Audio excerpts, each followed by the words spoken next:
Baik, dan kini saatnya saya akan mengundang untuk host kita yang akan bersamai di malam hari ini. Beliau adalah seseorang yang istimewa. Beliau dari Zahir Internasional. Tentunya kita akan sapa untuk Pak Yuda. Assalamualaikum warahmatullahi wabarakatuh, Pak Yuda. Oke, apakah sudah bergabung Pak Yuda? Oke, kita sapa beliau ya sekali lagi. Assalamualaikum warahmatullahi wabarakatuh, Pak Yuda Herbaputra.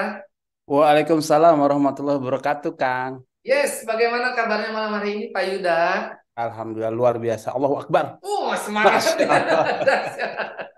Baik, Pak Yuda. Senang Tapi sebentar, sekali. ini di luar skenario, Kang. Harusnya saya nggak masuk nih sekarang nih. Sebentar ya. Oke, Saya pakai mic siap. dulu, tapi nggak apa-apa.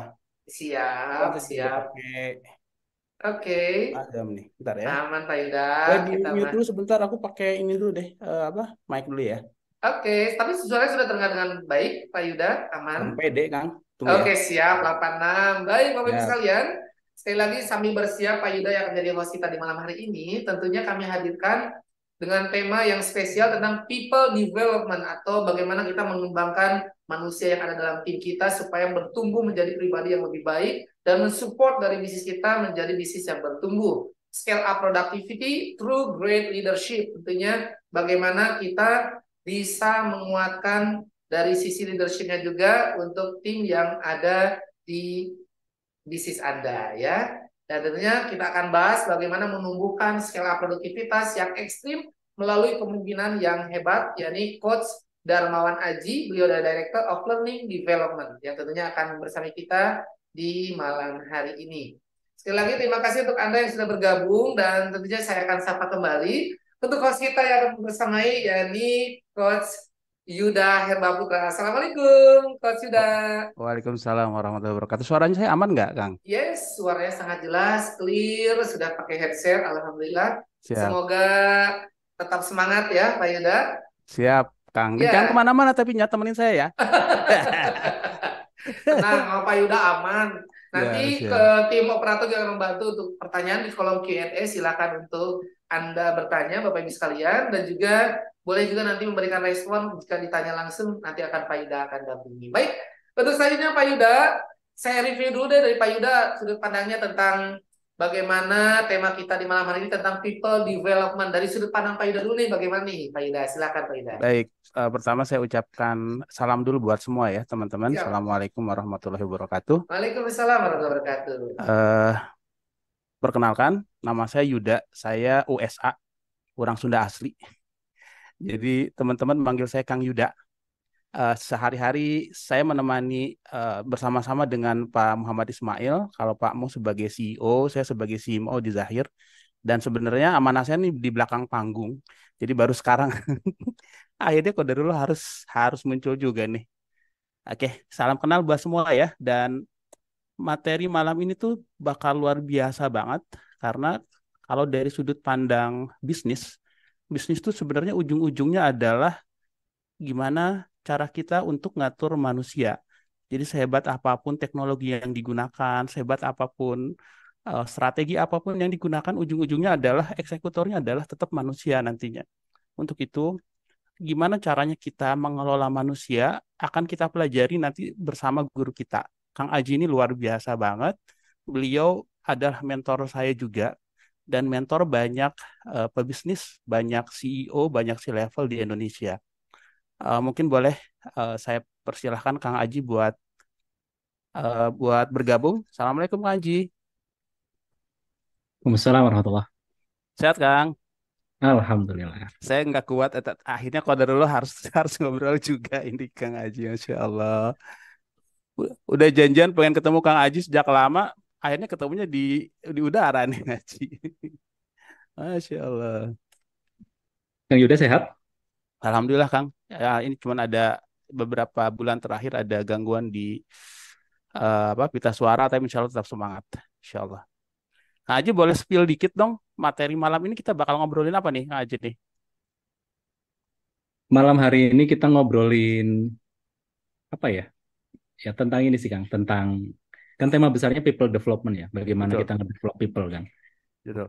Jadi kita akan startnya itu nanti dari produktivitas tentu saja karena kan banyak orang itu tertarik bagaimana meningkatkan produktivitas entah timnya ataupun produktivitas bisnisnya. Jadi kita perlu ngerti dulu konsep dasarnya produktivitas itu apa, terus nanti kita geser sedikit masuk ke bahasan yang agak-agak filosofis. Ya. Saya sebutnya filosofi bisnis karena kadang-kadang kita itu kan terjebak pada hal-hal teknis sehingga lupa dengan filosofi dari bisnis kita sendiri gitu. Bisnis Betul. itu kan ada filosofinya perlu paham.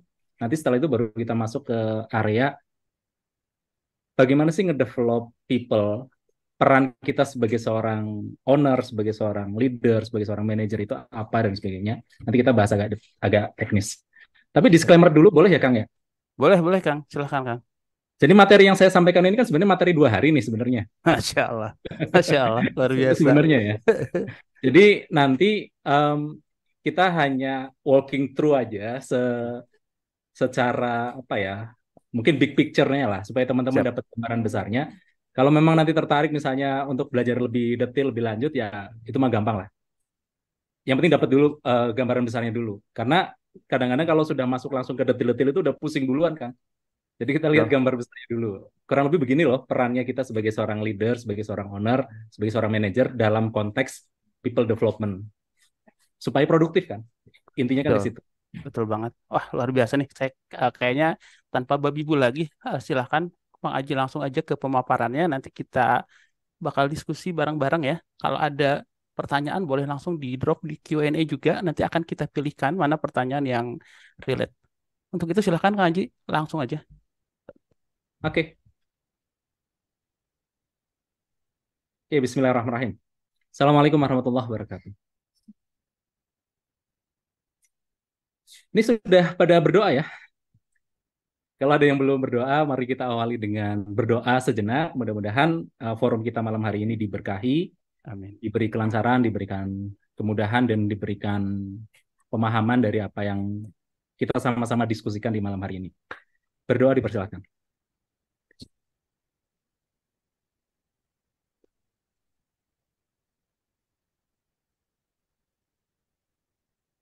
Oke, jatah saya sampai jam berapa nih? Saya perlu clear dulu supaya bisa atur waktu.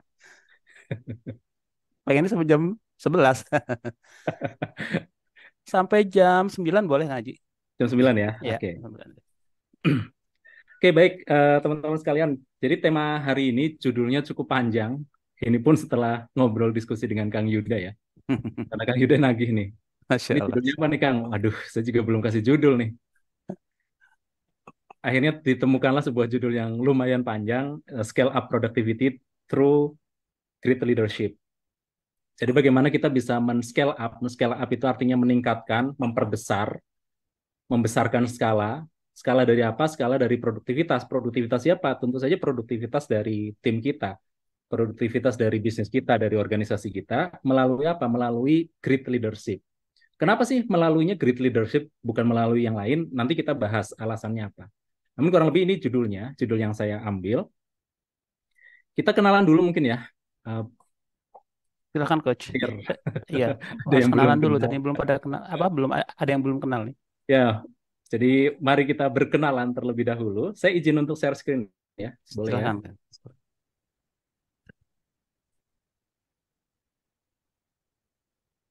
Oke.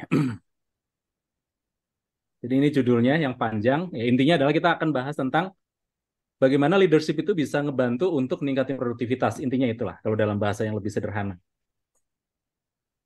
Dari tadi diulang-ulang, saya ini seorang Director of Learning and Development. Itu CV lama banget itu ya. Jadi memang seharusnya ada kata-kata X-nya sih. Ex-director gitu ya. Karena itu sekitar tahun berapa saya sebagai director itu? 2018 kayaknya. 2018. Jadi sudah mantan sekarang, mantan director. Kalau saat ini lebih dikenal sebagai seorang productivity coach. Lebih dikenal sebagai itu. Jadi sehari-hari saya ngajar, nulis, kemudian handle coaching juga untuk teman-teman yang memang pengen meningkatkan produktivitasnya dari sisi personal, individual, ataupun dari sisi organisasi. Kurang lebih seperti itu ya, gampangnya ya. Kalau mau komunikasi lebih lanjut, nanti teman-teman boleh follow Instagram saya ke Nah, boleh. Ajipedia. Ajipedia. Boleh langsung di-follow ya, teman-teman ya. Ya, Banyak monggo konten silahkan. faidah banget, Masya Allah.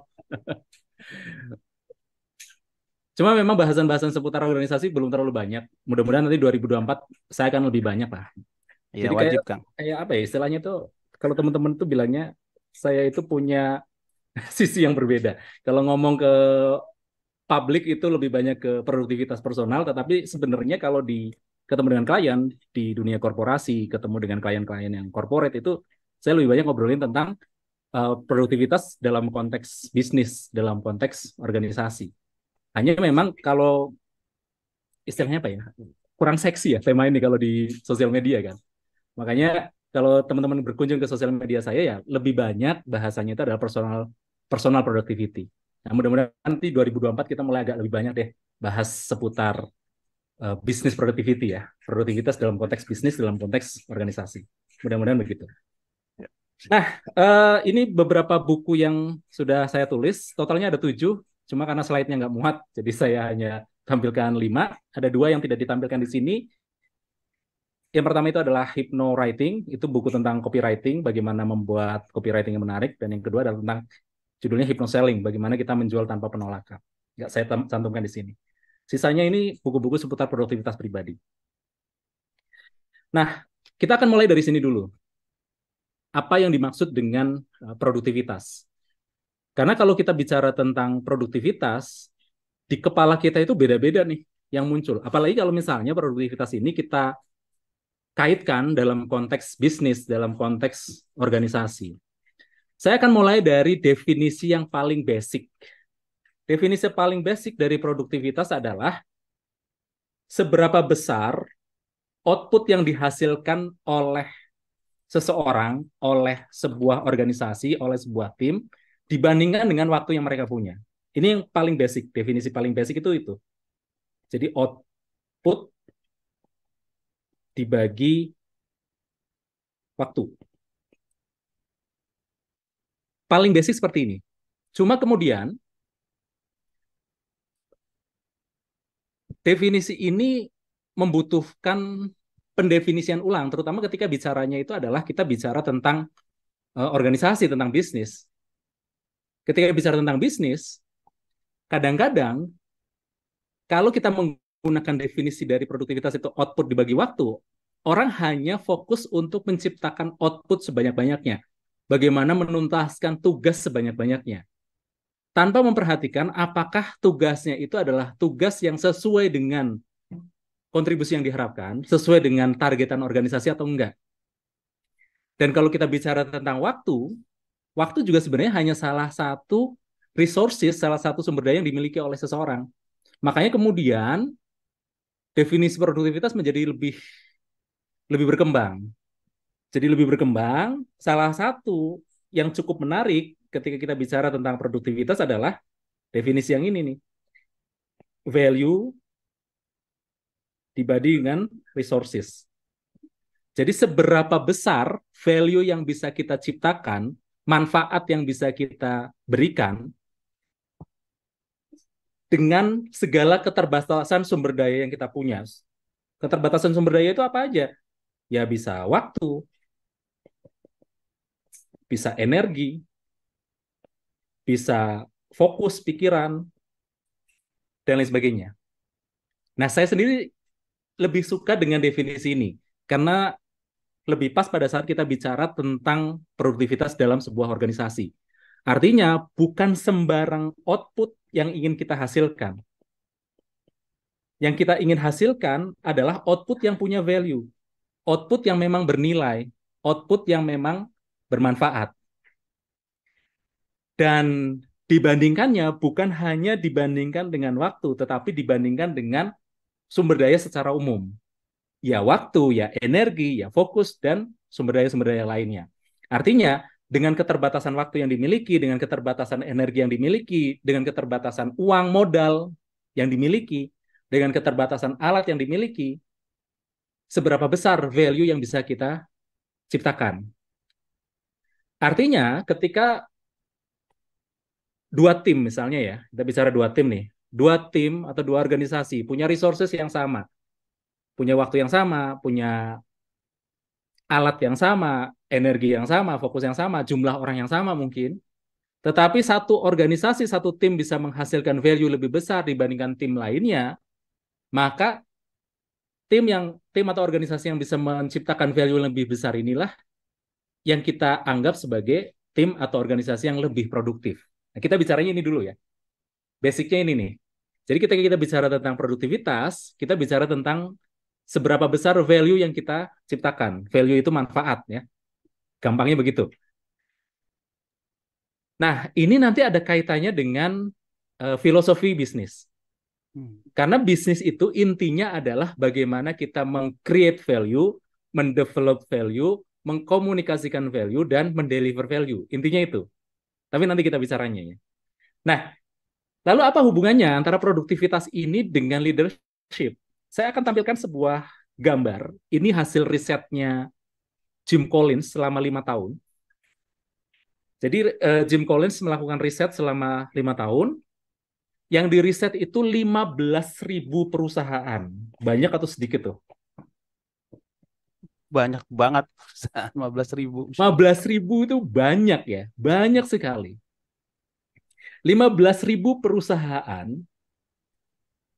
Kemudian dia lihat performanya. Performanya karena ini perusahaannya dipilih yang sudah masuk ke bursa saham.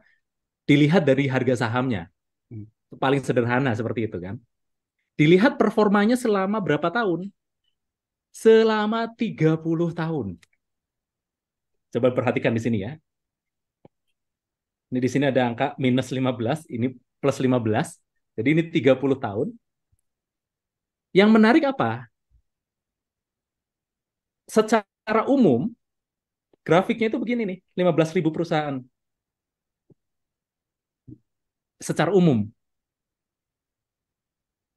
Decline ya. Tetapi hanya 11 perusahaan yang begini.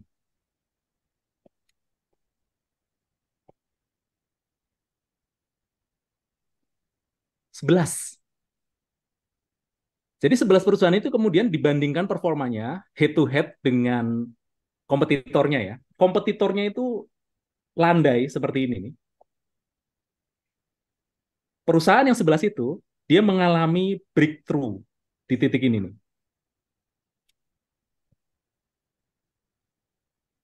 Menarik nggak nih? Sangat.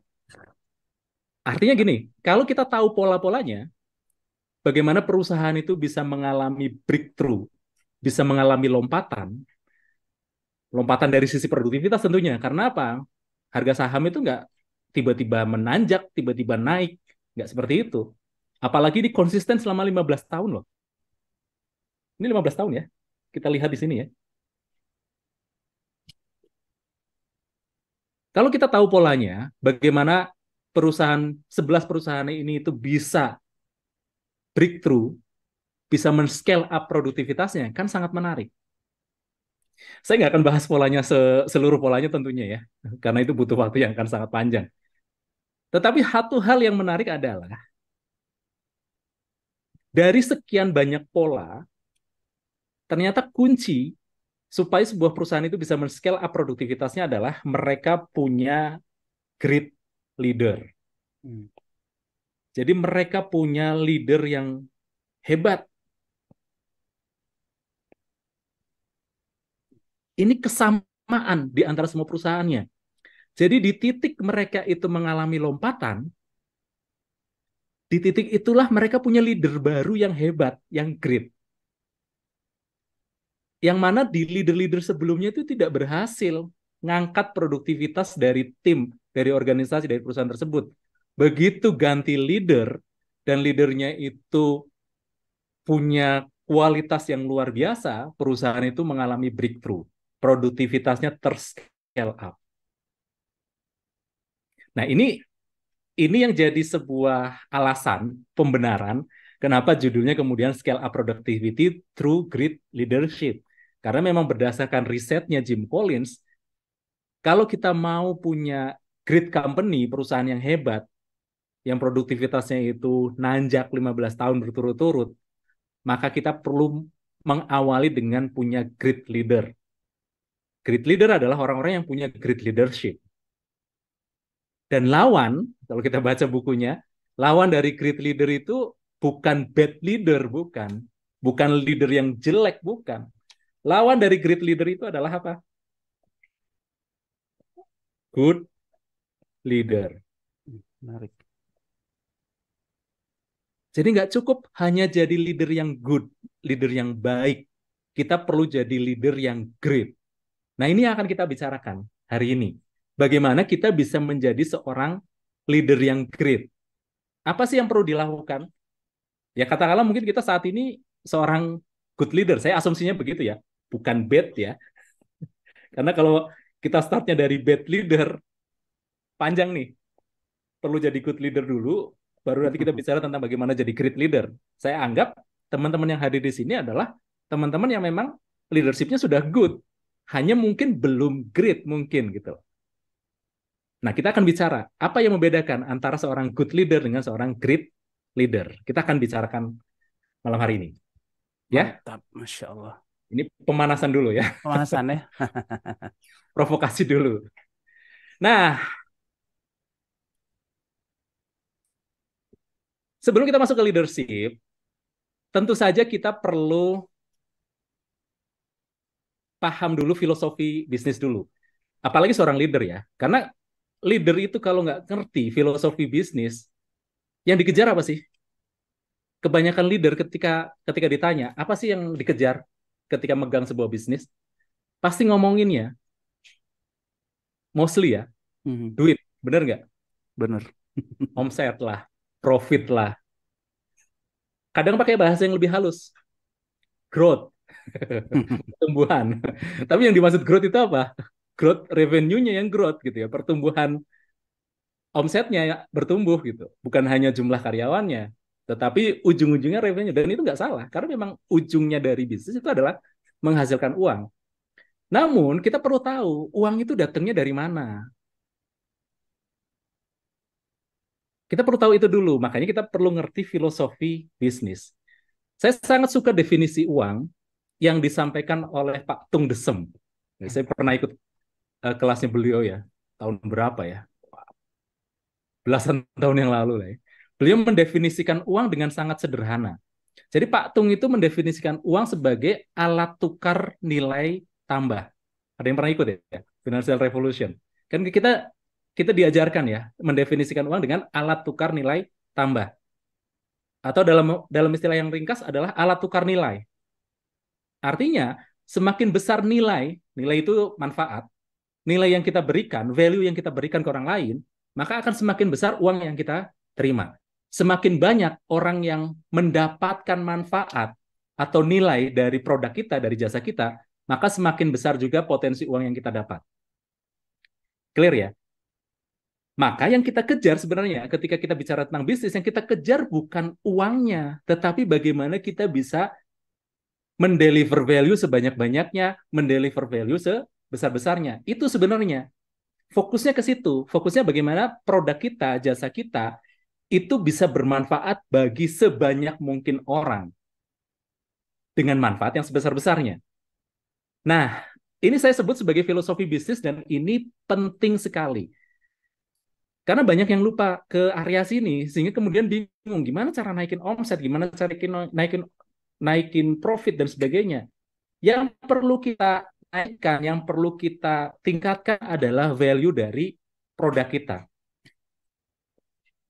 Karena kalau kita bisa deliver value, otomatis duit datang, otomatis omset datang. Jadi tugas kita sebagai sebuah entitas bisnis itu cuma 4. 1, create value. Bagaimana kita menciptakan value.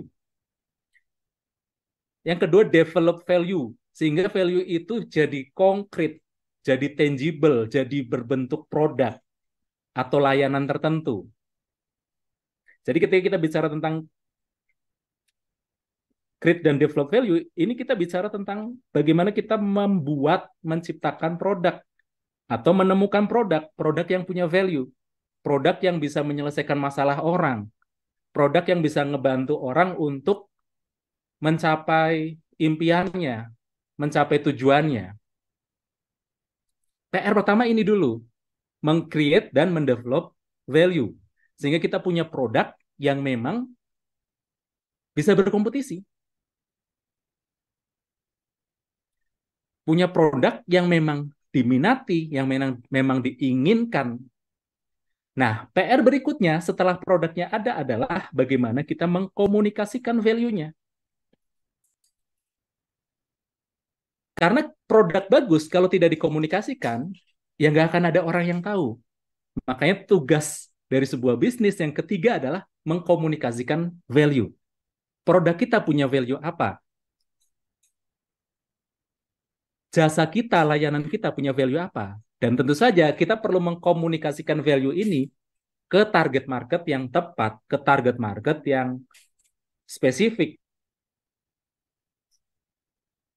Dari situ kemudian, ya istilah lainnya macam-macam ya, mengkomunikasikan value ya istilahnya promosi lah, istilahnya marketing lah, istilahnya pemasaran lah, selling lah, jualan lah, dan sebagainya. Intinya dari itu semua adalah kita mengkomunikasikan value dari produk yang kita punya. Setelah terjadi closing, maka kita bicara tentang bagaimana mendeliver, bagaimana supaya ekspektasi orang sebelum beli itu terlampaui ketika sudah beli. Nah, tugasnya sebenarnya cuma 4 ini. Meng-create, mendevelop, mengkomunikasikan, dan mendeliver value. Nah, untuk bisa meng-create, mendevelop, mengkomunikasikan, mendeliver value, maka sebuah organisasi menjalankan proses-proses tertentu. Ada proses inovasi, ada proses marketing, ada proses untuk customer journey, customer service, dan sebagainya. Ada proses-proses yang perlu dijalankan. Dan siapa yang menjalankan prosesnya? Orang, people. Jadi bisnis itu sebenarnya cuma tentang hal ini saja. Bagaimana kita bisa menjalankan proses untuk meng-create, mendevelop, mengkomunikasikan, dan mendeliver value. Dan bagaimana kita punya orang-orang yang memang mereka juga punya keinginan mendalam untuk berkontribusi, untuk memberikan value juga ke organisasi dan ke customer, ke pelanggan. Misal, kita bicara tentang SOP. SOP itu bicara tentang proses. Kita bicara tentang misalnya Kaizen, continuous improvement, itu bicara tentang proses. Kita bicara tentang 4P di marketing, itu bicara tentang proses. Siapa yang menjalankan prosesnya? Ya people. Jadi ketika kita misalnya ingin punya bisnis yang sukses definisinya simple. Bisnis yang berhasil mendeliver value sesuai ekspektasi, bahkan melampaui ekspektasi dari pelanggannya. Dan itu dilakukan melalui apa? Dengan mengelola 2 hal ini. Mengelola proses dan mengelola people-nya. Dan ini jadi 2 mazhab sekarang. Mazhab yang bisa dibilang nggak akan berdamai sampai kapanpun. Ada orang yang mendahulukan proses, yang penting prosesnya bagus. Kalau proses bagus, people pasti akan mengikuti. Di sisi lain ada mazhab yang people oriented. Yang penting people-nya, proses itu yang bikin siapa? Proses yang bikin people kan. Proses yang menjalankan siapa? People. Ya kita nggak perlu berdebat atau berpecah belah dengan urusan seperti itu. Intinya adalah kalau kita pengen bisa meng-create value, mendevelop value, mengkomunikasikan value, mendeliver value, maka kita perlu mengelola 2 hal ini, mengelola proses dan mengelola people. Dan untuk mengelola people, kita perlu yang namanya leadership. Kita perlu yang namanya kepemimpinan. Karena nggak mungkin sekelompok orang bergerak menuju arah yang sama kalau nggak ada pemimpinnya.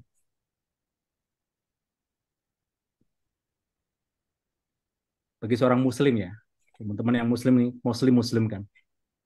Kalau kita misalnya melakukan perjalanan bertiga, maka perlu angkat salah satu sebagai pemimpin kan. Betul. Apalagi sebuah organisasi yang orang itu ada banyak, perlu ada leadernya. Jadi, mengelola people, mendevelop people, itu adalah melalui yang namanya leadership.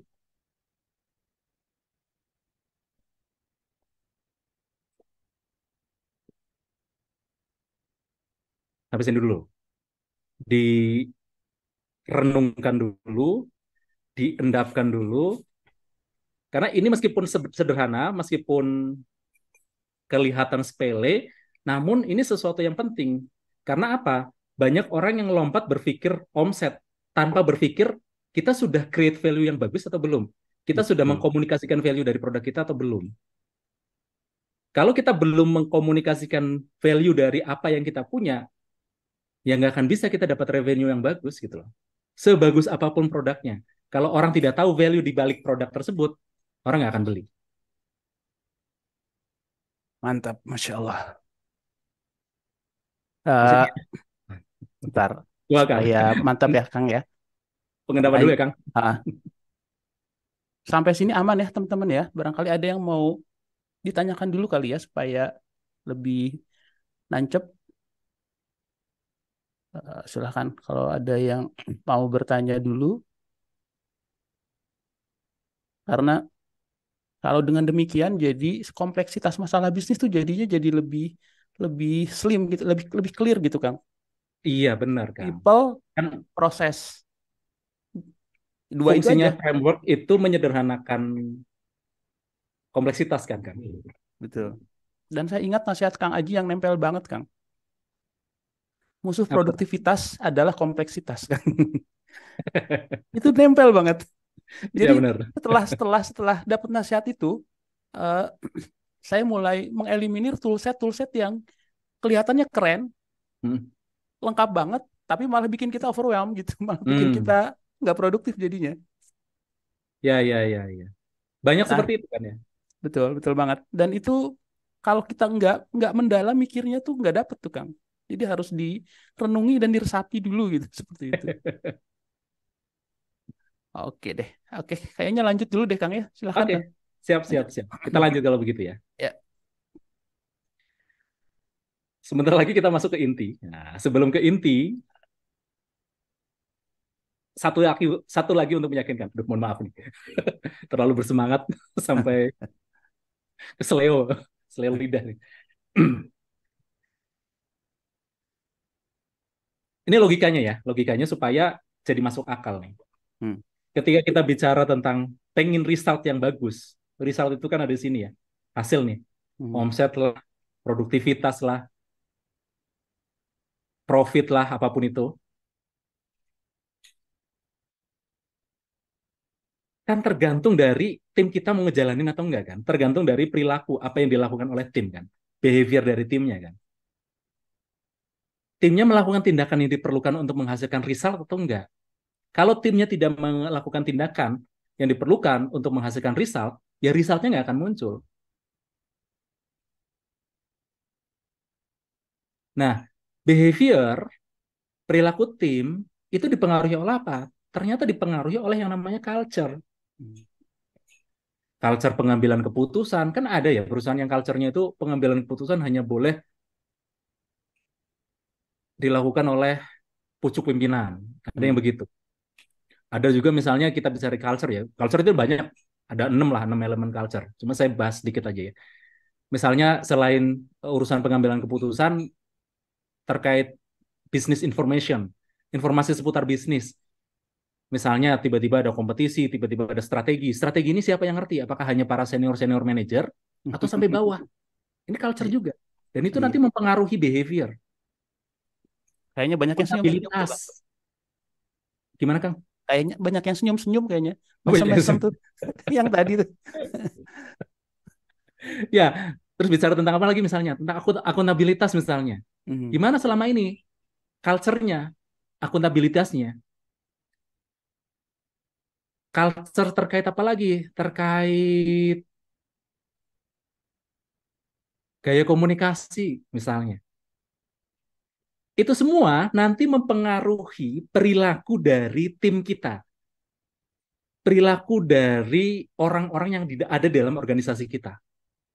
Dan siapa yang membentuk culture? Yang membentuk culture adalah leadernya. Artinya kalau leadernya bermasalah, ya culture-nya akan bermasalah, perilaku tim bermasalah, hasilnya pun akan jadi bermasalah.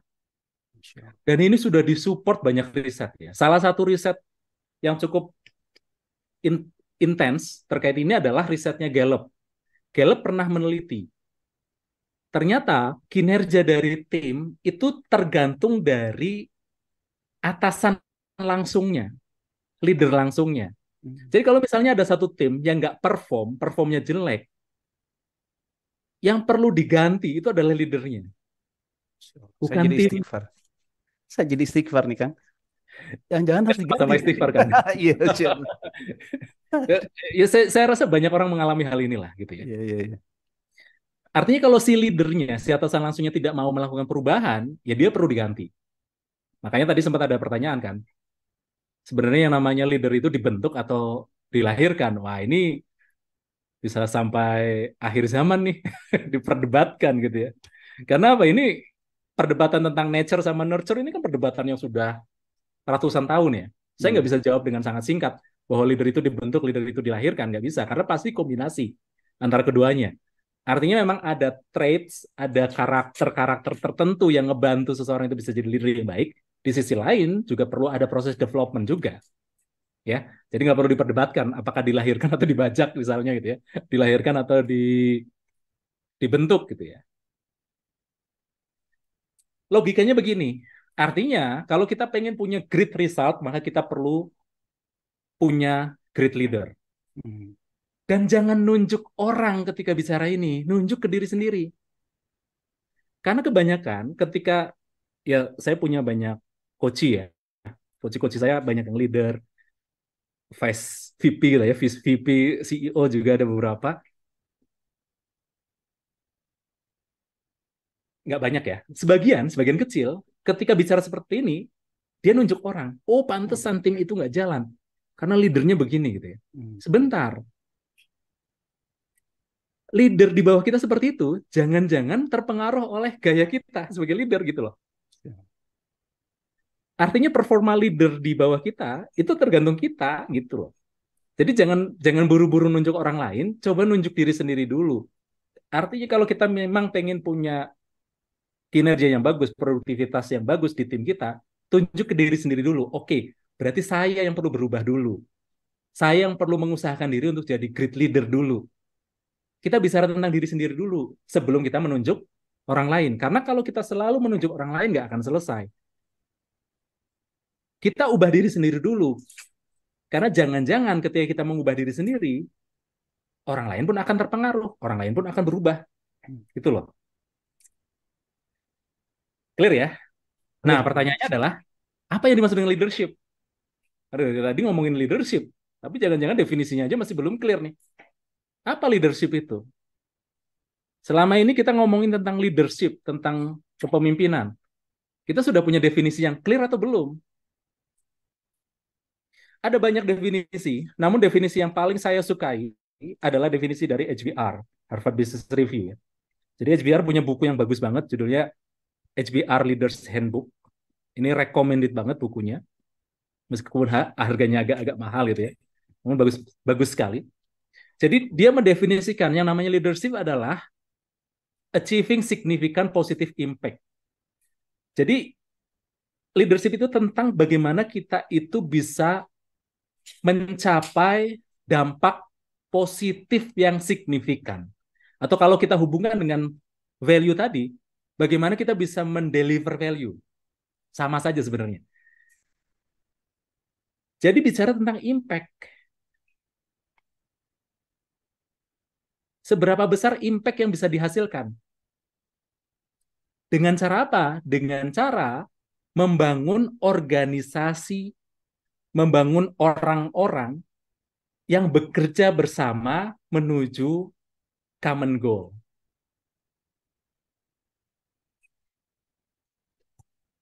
Ini saya kasih tanda dua yang penting. Yang pertama adalah tentang impact. Leadership itu tentang dampak. Dampak itu sesuatu yang muncul setelah hasil dicapai. Itu namanya dampak ya. Dampak yang positif. Dan yang namanya leader menghasilkan dampak itu bukan dengan kerja sendiri, melainkan dengan cara apa?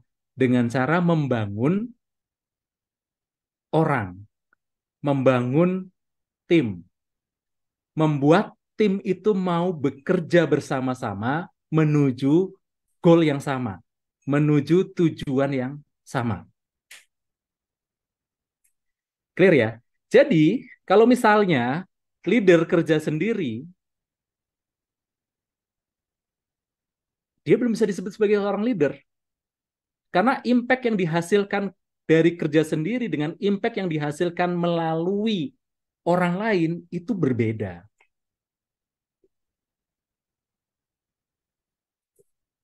Diendapkan dulu ya. Pelan-pelan nih. Kita endapkan dulu pelan-pelan. Jadi ketika kita bicara tentang leader, kita bicara bagaimana bisa menghasilkan dampak positif yang signifikan melalui orang lain. Bukan hanya melalui kerja kita sendiri. Bagaimana kita bisa memimpin, mengelola, memberdayakan tim kita, orang-orang yang ada dalam organisasi, untuk mencapai goal bersama. Sehingga akhirnya dampak yang signifikan bisa tercapai. Ketika kita bicara tentang leadership, kita bicara tentang itu.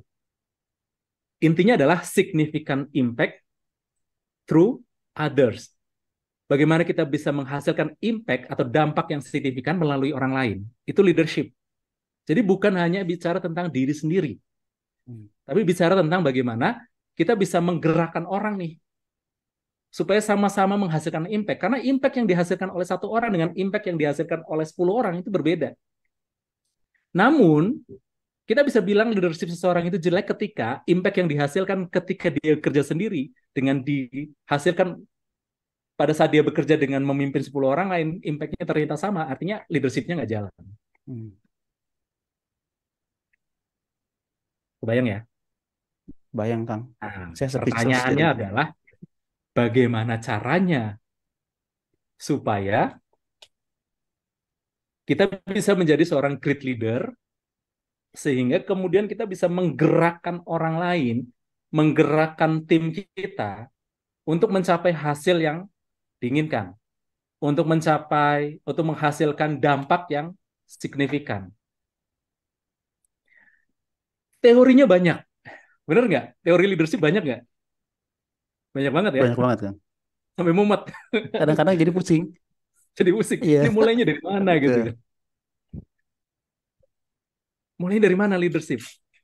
Nah, sangat beruntung saya punya mentor. Mentor saya itu sebutin jangan ya. Sebutin nggak apa-apa lah ya. Boleh sebutin, Kang. Mantan orang PNG, itu aja deh. Jadi mantan orang PNG. PNG tahu ya? Procter and Gamble. Procter and Gamble. Bener gak sih? PNG lah. Nah, di PNG mereka tuh mengembangkan model leadership yang paling pas untuk konteks bisnis itu seperti apa. Nah, apa yang saya pakai kemudian adalah framework-nya ini nih, framework-nya dari PNG nih. Jadi saya pinjem nih, saya masih pinjem. Meskipun nanti penjelasannya dari saya ya, penjelasannya pengembangannya dari saya, namun framework-nya saya pinjem dari PNG karena menurut saya ini yang paling simple, paling sederhana, dan paling apa istilahnya ya, operasional lah. Kan kita butuhnya seorang owner atau seorang business leader kan butuhnya hal-hal yang operasional ya, yang memang bisa dijalankan kan. Jadi untuk menjadi great leader, yang kita perlukan adalah, ini fungsi ya, fungsi seorang leader. 5E. Bahasa Inggrisnya 5E. Kalau kita mau jadi seorang great leader, maka kita perlu menjalankan 5E ini. Apa saja 5E? Yang pertama adalah envision. Yang pertama. Envision itu apa? Nanti kita jelaskan ya, pelan-pelan ya. Saya sengaja pakai bahasa aslinya, ya, nggak dibahas Indonesia kan, supaya lebih ringkas dan lebih mahal biasanya. Benar nggak kalau pakai bahasa Inggris ya? Lebih mahal. Kopi hitam kan murah ya Kang ya? Iya, jadi black coffee jadi mahal. Black coffee jadi mahal, apalagi dikasih nama espresso, padahal sama aja kopi hitam gitu. Aja. Harganya langsung naik gitu kan. Ya memang privilege-nya bahasa Inggris itu. Jadi yang pertama envision, yang kedua engage, yang ketiga energize, yang keempat enable, yang kelima adalah execute. Ya, kita bahas satu persatu ya. Mudah-mudahan waktu kita cukup nih, karena tinggal 15 menit nih Kang. Aman, aman Kang. Sampai jam 11 juga boleh. Ini kan apa namanya, tadi di awal sudah disclaimer ya, ini sebenarnya memang materi workshop untuk 2 hari. Kita walking through aja supaya teman-teman dapat big picture-nya, nanti bisa pendalaman sendiri, atau kalau nanti misalnya butuh belajar lebih lanjut ya gampang lah, kita kontak-kontakkan nanti. Siap. Gitu ya. Ya. Ini yang pertama ya, envision. Envision itu apa? Envision itu adalah seorang leader itu perlu paham yang namanya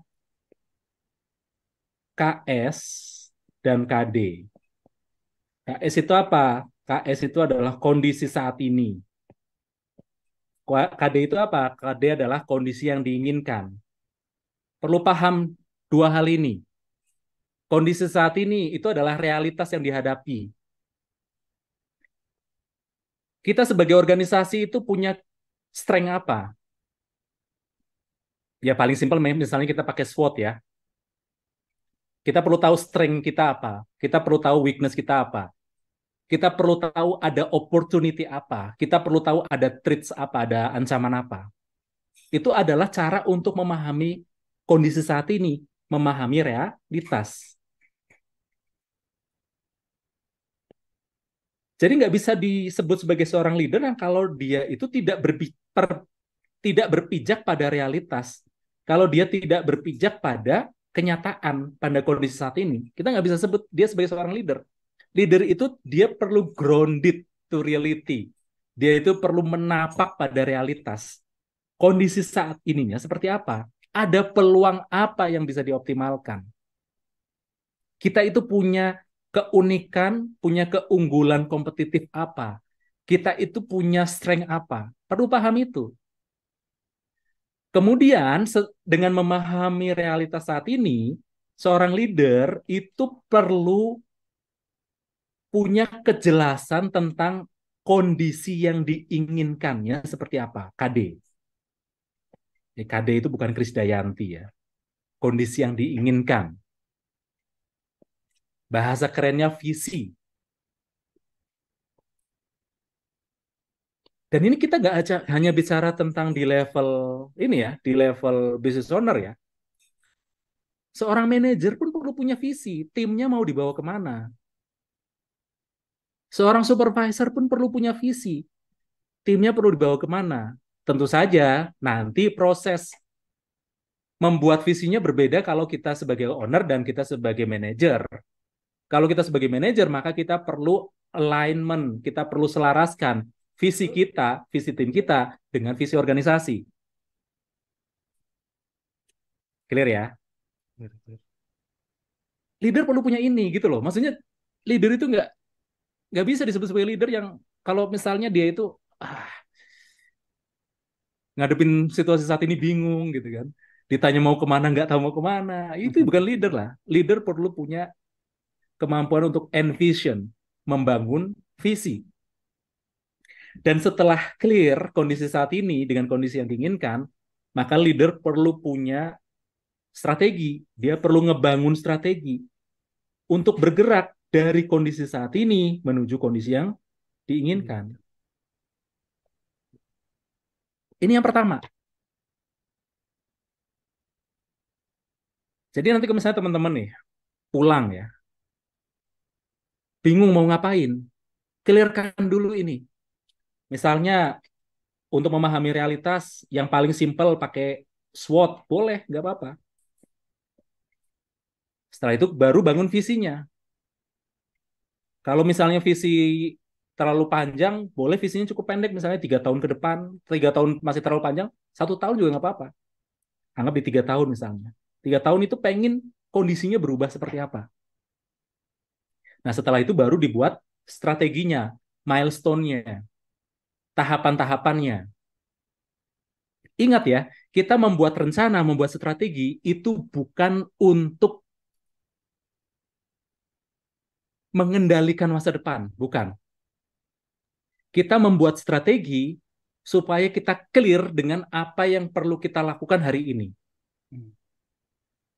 Karena banyak orang nggak mau bikin rencana, nggak mau bikin strategi, karena berpikirnya, bikin strategi, bikin rencana itu kan mendahului takdir, Mas. Enggak, bukan itu.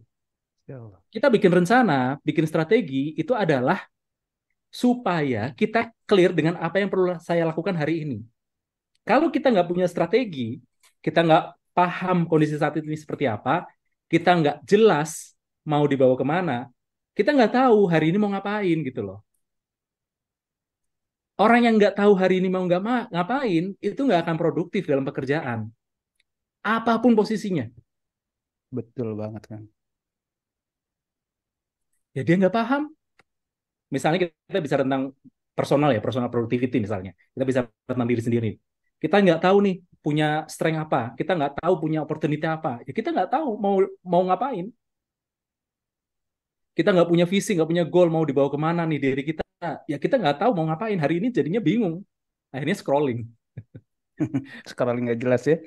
Scrolling nggak jelas dan sebagainya. Nah, leader pun sama. Dan tahap pertama adalah pahami dulu nih realitas saat ini apa, kita punya keunggulan apa, punya strength apa, kita punya peluang-peluang apa, kemudian kita buat visi. Kalau takut bikin visi yang jauh-jauh, ya bikin yang pendek-pendek aja nggak apa-apa. Nggak sanggup 3 tahun, 1 tahun, nggak berani 1 tahun, 3 bulan ke depan nggak apa-apa deh. Yang penting kita punya satu arah.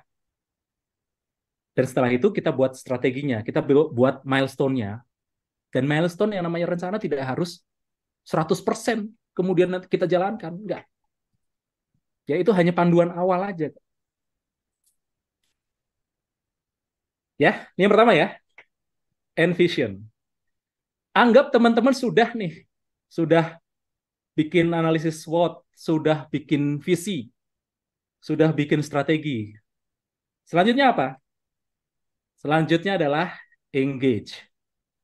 Engage itu apa? Engage itu adalah membangun keterlibatan. Ini proses jualan sebenarnya. Jualan apa? Jualan visi dan jualan strategi yang kita punya. Kan nggak lucu ya? Sudah punya visi, sudah punya strategi, timnya nggak mau beli. Timnya nggak mau terlibat. Timnya nggak percaya. Timnya nggak yakin. Ya nggak akan ada yang mau jalanin. Akhirnya kita jalanin visi sendiri. Makanya kita perlu membangun keterlibatan tim sehingga mereka punya keyakinan. Mereka jadi mau terlibat. Mereka percaya bahwa visi yang sudah ditetapkan itu bisa dicapai. Nah, ini kita bicara tentang engagement panjang sekali. Namun yang paling saya sukai itu adalah pendekatan dari Kevin Kruse ya. Kevin Kruse itu dia bilang kalau mau timnya engage, tim kita engage dengan kita, dengan visi organisasi, 4 elemen ini perlu dipenuhi. Bagaimana kita bisa membangun trust, bagaimana kita bisa membangun komunikasi yang teratur dengan tim, bagaimana kita itu memfasilitasi pertumbuhan timnya, dan bagaimana kita merecognize, mengakui, mengapresiasi apa yang sudah dilakukan oleh tim. Ini yang membuat tim kemudian nanti jadi mau engage. Detailnya panjang ya, saya bahas salah satu. Misalnya growth misalnya. Salah satu elemen growth itu apa? Kita sebagai seorang leader, itu perlu meluangkan waktu untuk bicara terkait pertumbuhan pribadi dari timnya. Misal nih, kalau Yuda ini adalah tim saya misalnya ya. Saya perlu meluangkan waktu, mungkin 6 bulan sekali, ngobrol. Aspirasi Kang Yuda nih. Kang Yuda, 6 bulan ke depan nih, pengen belajar tentang apa? Kang Yuda, rencananya kerja di sini itu mau sampai tahun berapa? Supaya nanti kita nggak kaget ya, tiba-tiba tim kita mengundurkan diri keluar dan sebagainya gitu ya. Karena dia ternyata punya aspirasi, dia pengen bangun bisnis sendiri misalnya dan sebagainya. Nah, kita memfasilitasi pertumbuhannya dia selama di organisasi. Oh, berarti kalau begitu kamu bisa 6 bulan ke depan agendakan belajar ini. Kita nanti support deh untuk ikut kelas ini misalnya, kelas itu dan sebagainya. Ini yang membuat kemudian tim itu jadi mau engage. ya. Salah satunya begitu ya. Ada 4 nih. Ada trust, ada komunikasi, ada growth, ada recognition. Tapi salah satunya seperti itu. Saya cukupkan dulu sampai sini ya. Wow, Panjang. speechless saya Kang. Masya Allah, Masya Allah. Biar penasaran aja, nggak apa-apa ya. Ini Nah, luar biasa nih. Ini rukunnya udah, checklistnya udah lengkap banget nih Kang. rukun engagement ini. Betul. Ya, saya juga alhamdulillah ya ketemu dengan bukunya Kevin Kruse. Jadi Kevin Kruse itu dia menerjemahkan konsep employee engagement yang kompleks gitu. Bahkan dia membuat definisi sendiri itu. Kan kita bicara tentang employee engagement. Apa sih definisi engagement? Itu kan macam-macam ya. Ada yang bicara tentang happiness, ada yang bicara tentang satisfaction dan sebagainya. Tapi kata Kevin Kruse bukan itu. Employee engagement itu adalah tentang komitmen emosional karyawan atau tim terhadap visi organisasi. Seberapa komit secara emosional tuh tim kita terhadap visi organisasi. Itu sebenarnya ukurannya dari situ. Jadi bukan bicara tentang seberapa puas kamu bekerja di sini, bukan bicara tentang seberapa bahagia kamu bekerja di sini, bukan, tapi bicara tentang seberapa komit kamu terhadap visi organisasi. Siap. Dan rukunnya tadi itu kan. Betul. Detail-detailnya ada di bawahnya ya. Itu ada beberapa checklist sebenarnya. Keren banget. Sub-sub checklist. Dan itu beneran Kang, satu nggak dilakukan rukunnya itu nggak bisa tuh, harus semua tuh. Ya, betul. Sepakat. Kalau nggak ada komunikasi yang teratur, nggak akan terjadi engagement. Kalau nggak ada trust antara kita, trust itu 2 arah ya. Betul. Kita trust dengan tim trust dengan kita. Kan banyak kejadian itu adalah kita pengen tim trust dengan kita, dengan organisasi, tapi kita nggak trust sama mereka kan. Iya. Contoh misalnya, pandemi kemarin nih. Ya ini kejadian di banyak tempat lah ya. Kita buka-bukaan aja. WFH. Zoom wajib on pagi sampai sore selama jam kerja. Itu di mana trust-nya gitu loh. Betul. Nah, dengan Zoom on itu kemudian orang bekerja dengan benar kan belum tentu juga gitu loh. Itu artinya nggak ada trust kita itu dengan tim kita gitu loh. Betul. Perlu ada trust. Ya trust itu nanti bolak-balik ya. Kita trust sama tim akan trust dengan kita. Salah satunya itu contoh sederhana. Kita geser dulu ya. Boleh ya? Kayaknya udah ada yang raise hand nih Kang. Dari tadi. Sudah ada yang raise hand. Boleh dibuka tanya jawab dulu kali ya. Kayaknya udah nggak sabar dari tadi nih Kang. Bukan kepencet kan? Enggak sih, kayaknya coba Enggak ya. Teman-teman operator boleh dibantu ya. Mbak Hilma dulu nih. Siap. Terima kasih untuk kesempatannya. Assalamualaikum warahmatullahi wabarakatuh. Waalaikumsalam. Ya, siap. Alhamdulillah ini saya ngikutin atas izin Allah saya ngikutin ini acaranya Eva Pora udah in a row mungkin yang ke-9 mungkin. Zoom meeting yang ke-9 apa yang ke-10. Alhamdulillah saya selalu ngikutin, keren sekali sih. Banyak banget ininya, ilmunya luar biasa. Harganya sangat-sangat mahal dan kita dapatkan alhamdulillah dengan sangat-sangat gratis. Nah, ini ya Coach ya, menarik sekali, sangat-sangat menarik pastinya, tentang mindset leadership, tentang mindset value, tentang great leader versus good leader. Jadi bukan great leader versus bad leader. Itu sesuatu yang sepertinya awam banget untuk kita dengarkan atau kita alami saat itu terjadi di ini mungkin pengalaman saya ya. Itu saat saya berada di tengah-tengah organisasi yang sudah internationally standard. Misalkan contoh, dulu saya pernah bekerja mungkin di Hilton International atau mungkin di Garuda atau mungkin di Pelataran. Jadi mungkin mereka yang sudah terbentuk, yang sudah Coach ya, yang sudah established lah kalau saya bilangnya, sudah grasping the idea tentang value itu seperti apa. Nah, pertanyaannya adalah kita kembali kepada teman-teman di sini, mungkin beberapa representasi juga itu UMKM ya. Kalau kita bicara UMKM, apalagi saya ini berada di Sidoarjo, Jawa Timur, yang bukan Jakarta, Jawa Barat. Ini bukan berarti saya mungkin melihat melihat sebelah mata ya coach mengenai Sidoarjo Jawa Timur, tetapi kendalanya adalah kita ini eh, adalah orang-orang yang memiliki etnis Jawa ya coach. Yang dimana etnis Jawa itu ada yang namanya kerap erat sama yang namanya mungkin sungkan, mungkin apa namanya ya sungkan tadi ya atau yang kawan-kawan lainnya. Dan itu menjadi nilai-nilai value kejawaan ini itu menjadi sangat sulit untuk apa ya untuk di ibaratnya untuk digebrak Ya. dengan leadership seperti yang tadi coach katakan semua gitu loh coach. Nah ini seperti apa nih caranya? Apalagi kita kan kalau kita mau attack orang-orang yang sudah paham sama apa yang coach jelaskan, itu mereka yang dengan gaji at least katakanlah UMR katakanlah.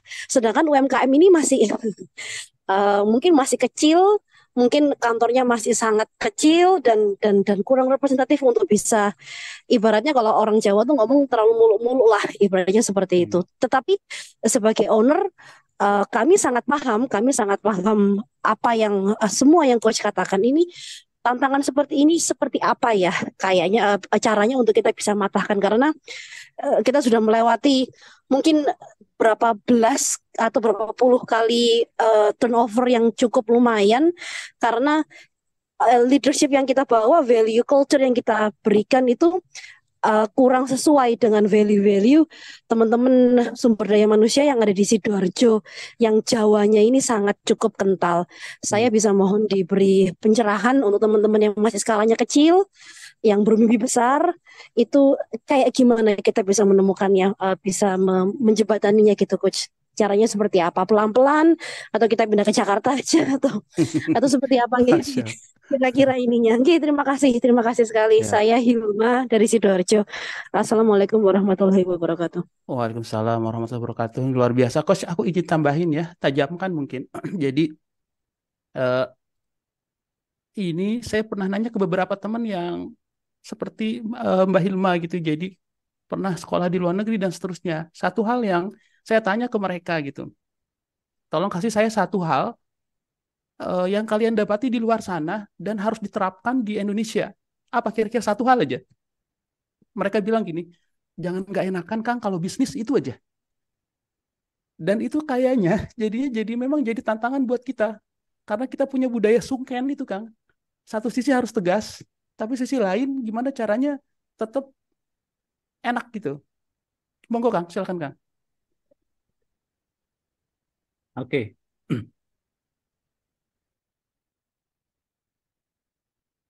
Saya perlu jawab dari mana dulu nih? Gini, jadi jangan melihat culture kita itu sebagai sebuah hambatan. Justru kita perlu melihat culture kita itu sebagai sebuah potensi. Itu dulu sih. Karena kalau kita melihat apa yang kita punya sebagai sebuah hambatan, itu akan susah. Akan susah untuk ngedevelop itu jadi sesuatu yang lebih baik. Itu dulu sebenarnya yang perlu kita pahami. Adapun kemudian kalau misalnya ada culture misalnya sungkan dan sebagainya, sungkan di satu sisi kan sesuatu yang baik ya. Namun di sisi lain memang perlu diperbaiki. Artinya apa?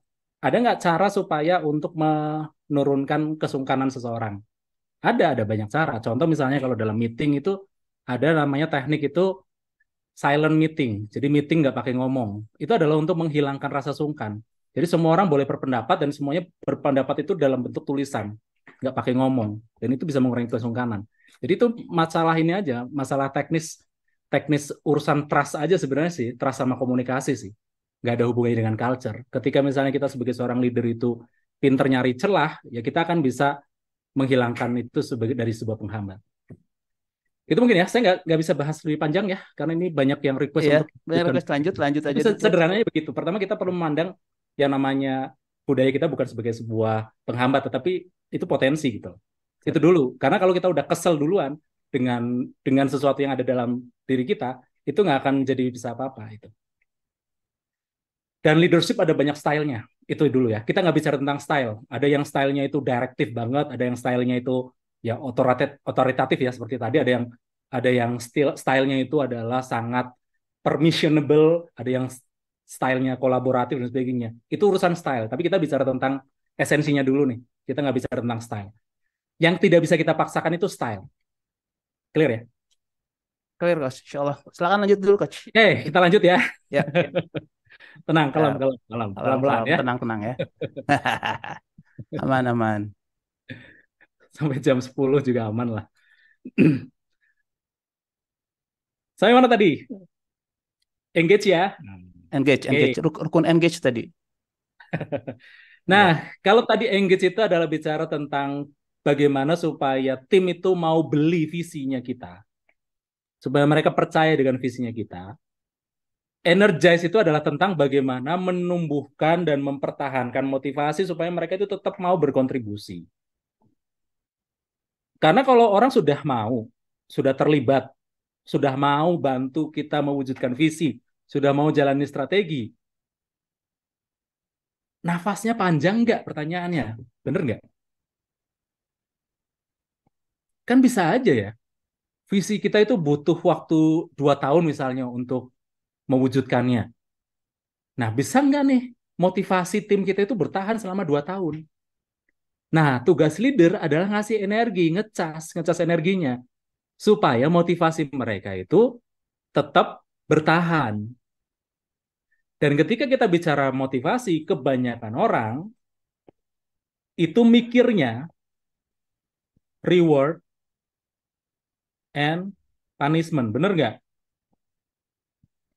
Ketika kita bicara motivasi, kebanyakan yang terpikirkan ini, reward and punishment. Reward and punishment kalau dalam psikologi itu istilahnya adalah motivasi ekstrinsik.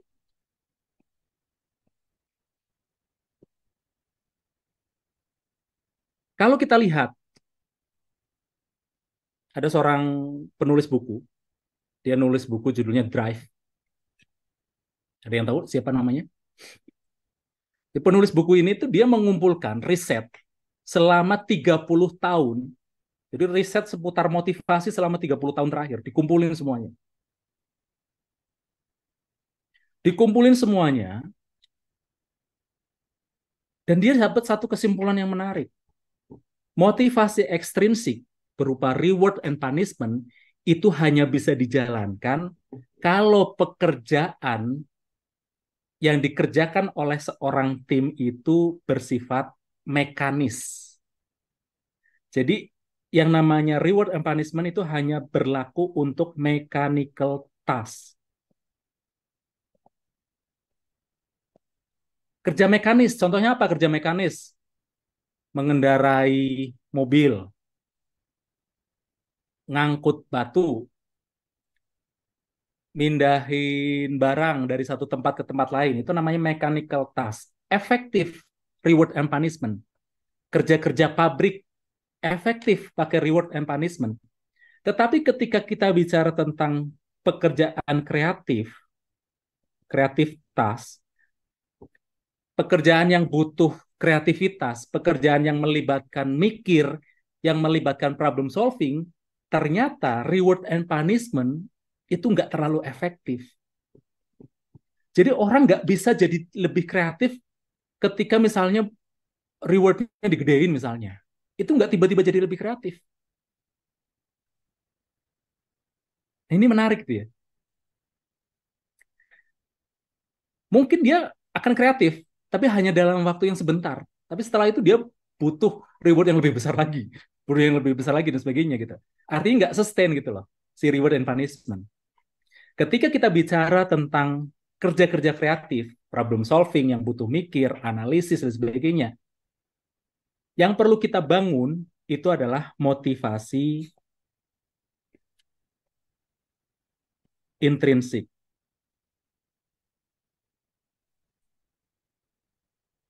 Motivasi intrinsik itu 3.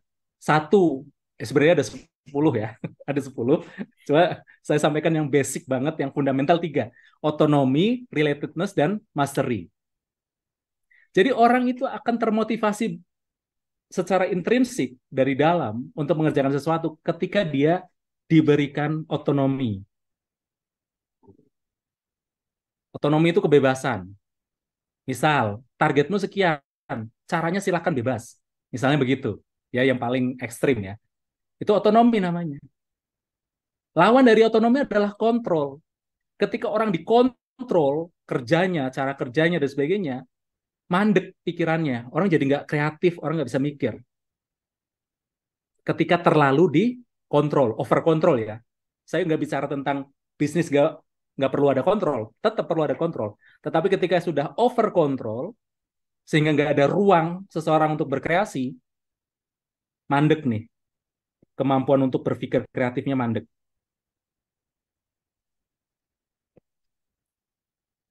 Yang kedua apa? Relatedness. Perlu punya teman baik di tempat kerja. Perlu punya hubungan baik dengan atasan. Itu yang satu sisi. Sisi lain adalah relatedness adalah perlu memiliki sense of purpose. Perlu meyakini bahwa apa yang dia kerjakan itu akan berdampak lebih besar untuk orang di luar sana, untuk para pelanggan dan lain sebagainya. Merasakan bahwa apa yang dia kerjakan itu punya kebermanfaatan yang lebih besar dari sekedar dia dapat gaji gitu loh. Itu namanya relatedness. Dan yang terakhir adalah mastery. Ketika seseorang itu ditantang, di-challenge dengan tugas-tugas yang makin sulit, yang membutuhkan dia untuk belajar, orang akan termotivasi secara intrinsik. Nah, seorang leader, dia perlu menciptakan lingkungan sehingga otonomi, relatedness, dan mastery itu hadir gitu loh. Salah satunya misalnya ya, praktikalnya nih, kita bicara tentang praktikalnya. Praktikalnya misalnya apa? Praktikalnya adalah job desk itu bukan 100%. Job desk misalnya hanya mewakili 60%. 40% silahkan mereka ciptakan job desk sendiri misalnya. Jadi ini silahkan, ini pokoknya key result-nya ini, hasil yang kita inginkan ini, job desk utamamu ini, tapi selain ini kamu boleh menciptakan cara kerjamu sendiri misalnya. Jadi tidak semuanya itu dibuat prosedur, tidak semuanya itu dibuat checklist, tidak semuanya dibuat SOP. Kita kasih ruang untuk tim kita berkreasi. Itu salah satu cara praktikalnya untuk menumbuhkan otonomi. Ya, ini energize ya. Kita sebagai leader perlu ngasih energi, perlu menyediakan lingkungan supaya apa? Supaya tim kita itu punya motivasi yang muncul dari dalam dirinya. Dan ini tetap perlu ada ya. Bukan berarti kemudian reward punishment-nya ditiadakan. Enggak, ini tetap ada. Namun, selain kita menyediakan reward dan punishment, kita juga perlu menghidupkan 3 hal ini. Di level lanjutnya, di level lebih lanjut, kita bisa bantu tim kita untuk menemukan motivasi intrinsiknya apa. Ya, kalau teman-teman misalnya nanti ikut kelas misalnya, kelas saya yang workshop offline misalnya, nanti dikasih tuh ada 10 kartu tuh. 10 kartu nanti kita bisa main-main sama tim kita. Nanti dari 10 kartu itu kita tahu apa motivasi intrinsiknya dia, apa yang paling memotivasi dia dalam bekerja. Dan itu nanti kita bisa gunakan. Kapanpun kita butuh ngecas dia, kita gunakan. Faktor-faktor yang bisa memotivasi intrinsiknya dia. Ini yang ketiga, ya, energize. Nah, kita urutkan. Yang pertama apa tadi? Ngebangun visi. Ya, itu yang pertama. Sudah nih kebangun. Engage, sudah mau terlibat. Energize, sudah berenergi. Apa yang belum? Yang belum adalah enable. Yang keempat. Enable itu apa? Enable itu bicara tentang kemampuan. Kalau energize, engage itu berbicara tentang kemauan, enable itu bicara tentang kemampuan. Kita perlu menyediakan lingkungan yang memampukan tim supaya bisa mewujudkan visi bersama. Artinya apa? Pertama, kita perlu menempatkan tim itu sesuai dengan strength-nya masing-masing, sesuai dengan kemampuan alamiahnya masing-masing. Itu PR pertama. Ini PR ketika kita rekrutmen tentunya ya. PR yang kedua, kita perlu membekali tim dengan pengetahuan dan skill yang dibutuhkan supaya mereka bisa menuntaskan tugasnya. Nggak mungkin, misalnya apa? Kita ngerekrut orang untuk jadi advertiser, tapi dia nggak punya knowledge, nggak punya skill tentang advertising, yang nggak akan bisa jalan. Kita perlu membekali dia dengan knowledge dan skill yang dibutuhkan. Lalu apa? Kita perlu sediakan resources-nya, sumber dayanya. Apa resources yang dibutuhkan? Oke, karena dia advertiser, dia butuh laptop dengan spek seperti ini. Dia butuh komputer dengan spek seperti ini. Dia butuh budget untuk ads-nya dan sebagainya. Kita perlu sediakan itu. Karena kalau kita tidak sediakan resources-nya, meskipun tim kita termotivasi, ya dia nggak akan mampu ngejalanin tugasnya. Dan yang lebih penting lagi adalah attitude-nya kita. Sikap kita itu bagaimana supaya mereka itu merasa mampu. Karena kadang-kadang kita ketemu dengan tim yang sebenarnya mampu, tapi dia nggak yakin bahwa dirinya mampu. Disitulah tugas kita sebagai seorang leader. Sikap kita misalnya memberikan ruang bagi dia untuk berkreasi. Sikap kita misalnya memberikan kepercayaan bagi dia. Sikap kita mendelegasikan tugas penting kepada dia. Itu adalah sikap-sikap yang membuat orang itu jadi merasa mampu dengan dirinya. Bahasa teknisnya namanya self-efficacy. Jadi kadang-kadang ada orang yang punya skillnya punya, tapi dia tidak punya self-efficacy. Dia ngerasa nggak mampu. Nah, tugas kita sebagai leader adalah ngebantu untuk ngebangun self-efficacy-nya. Melalui apa? Dengan cara ini, attitude.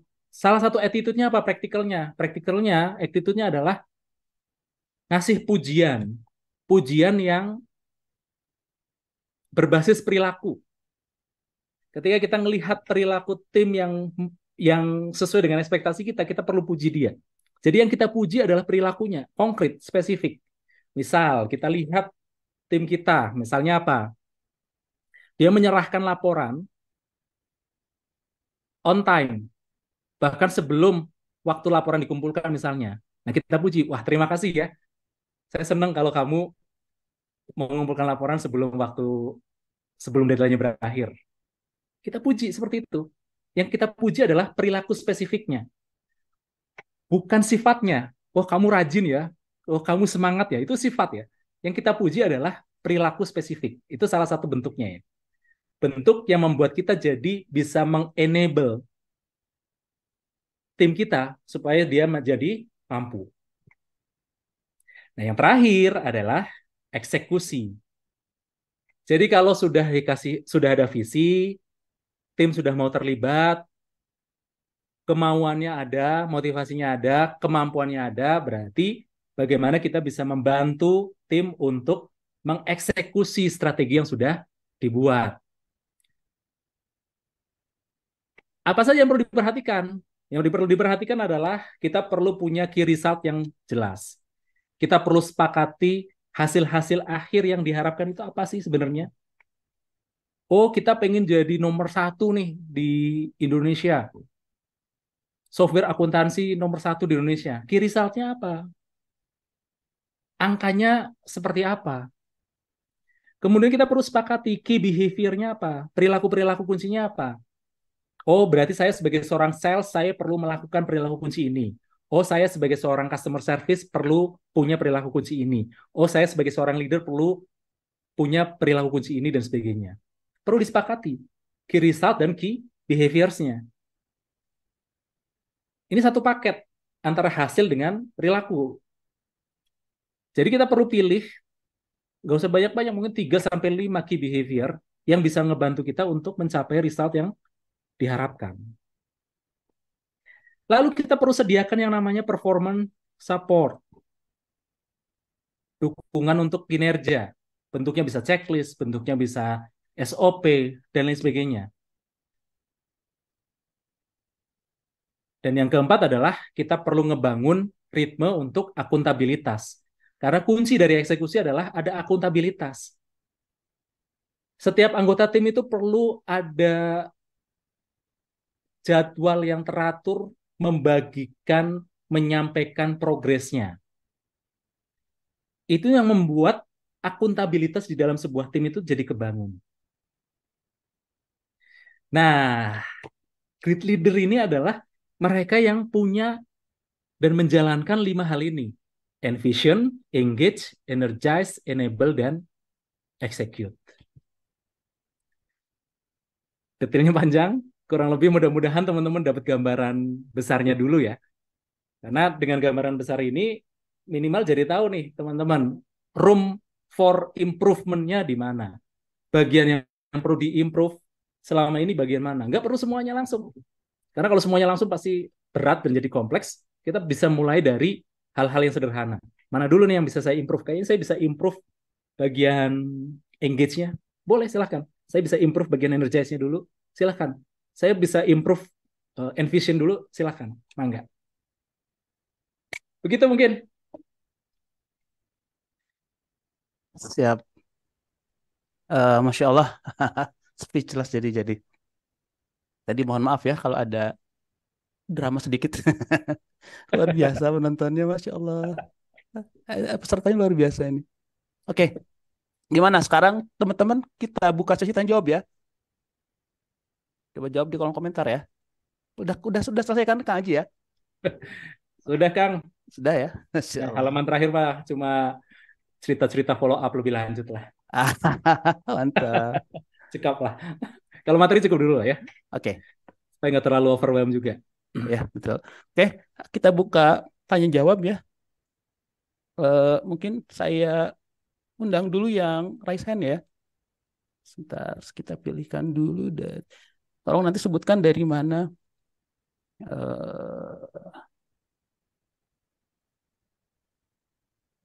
Tolong di Mbak Irma ya, silakan Mbak Irma.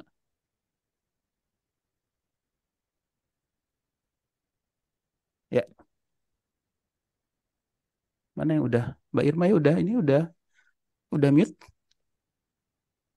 Ya. Oh, silakan. Pak Ahmad ya? Pak Ahmad. Ya. Silakan Pak Ahmad. Terima kasih.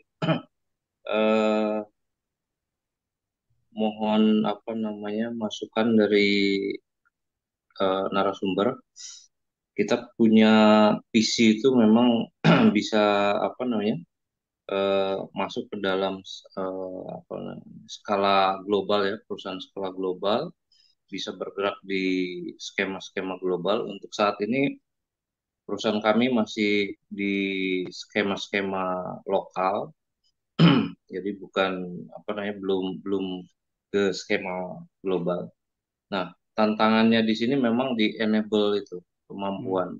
Di tim saya melihat masih belum siap sepertinya ke skema-skema global tadi. Di tim baru ada satu yang sudah memiliki kualifikasi untuk skema-skema global tadi.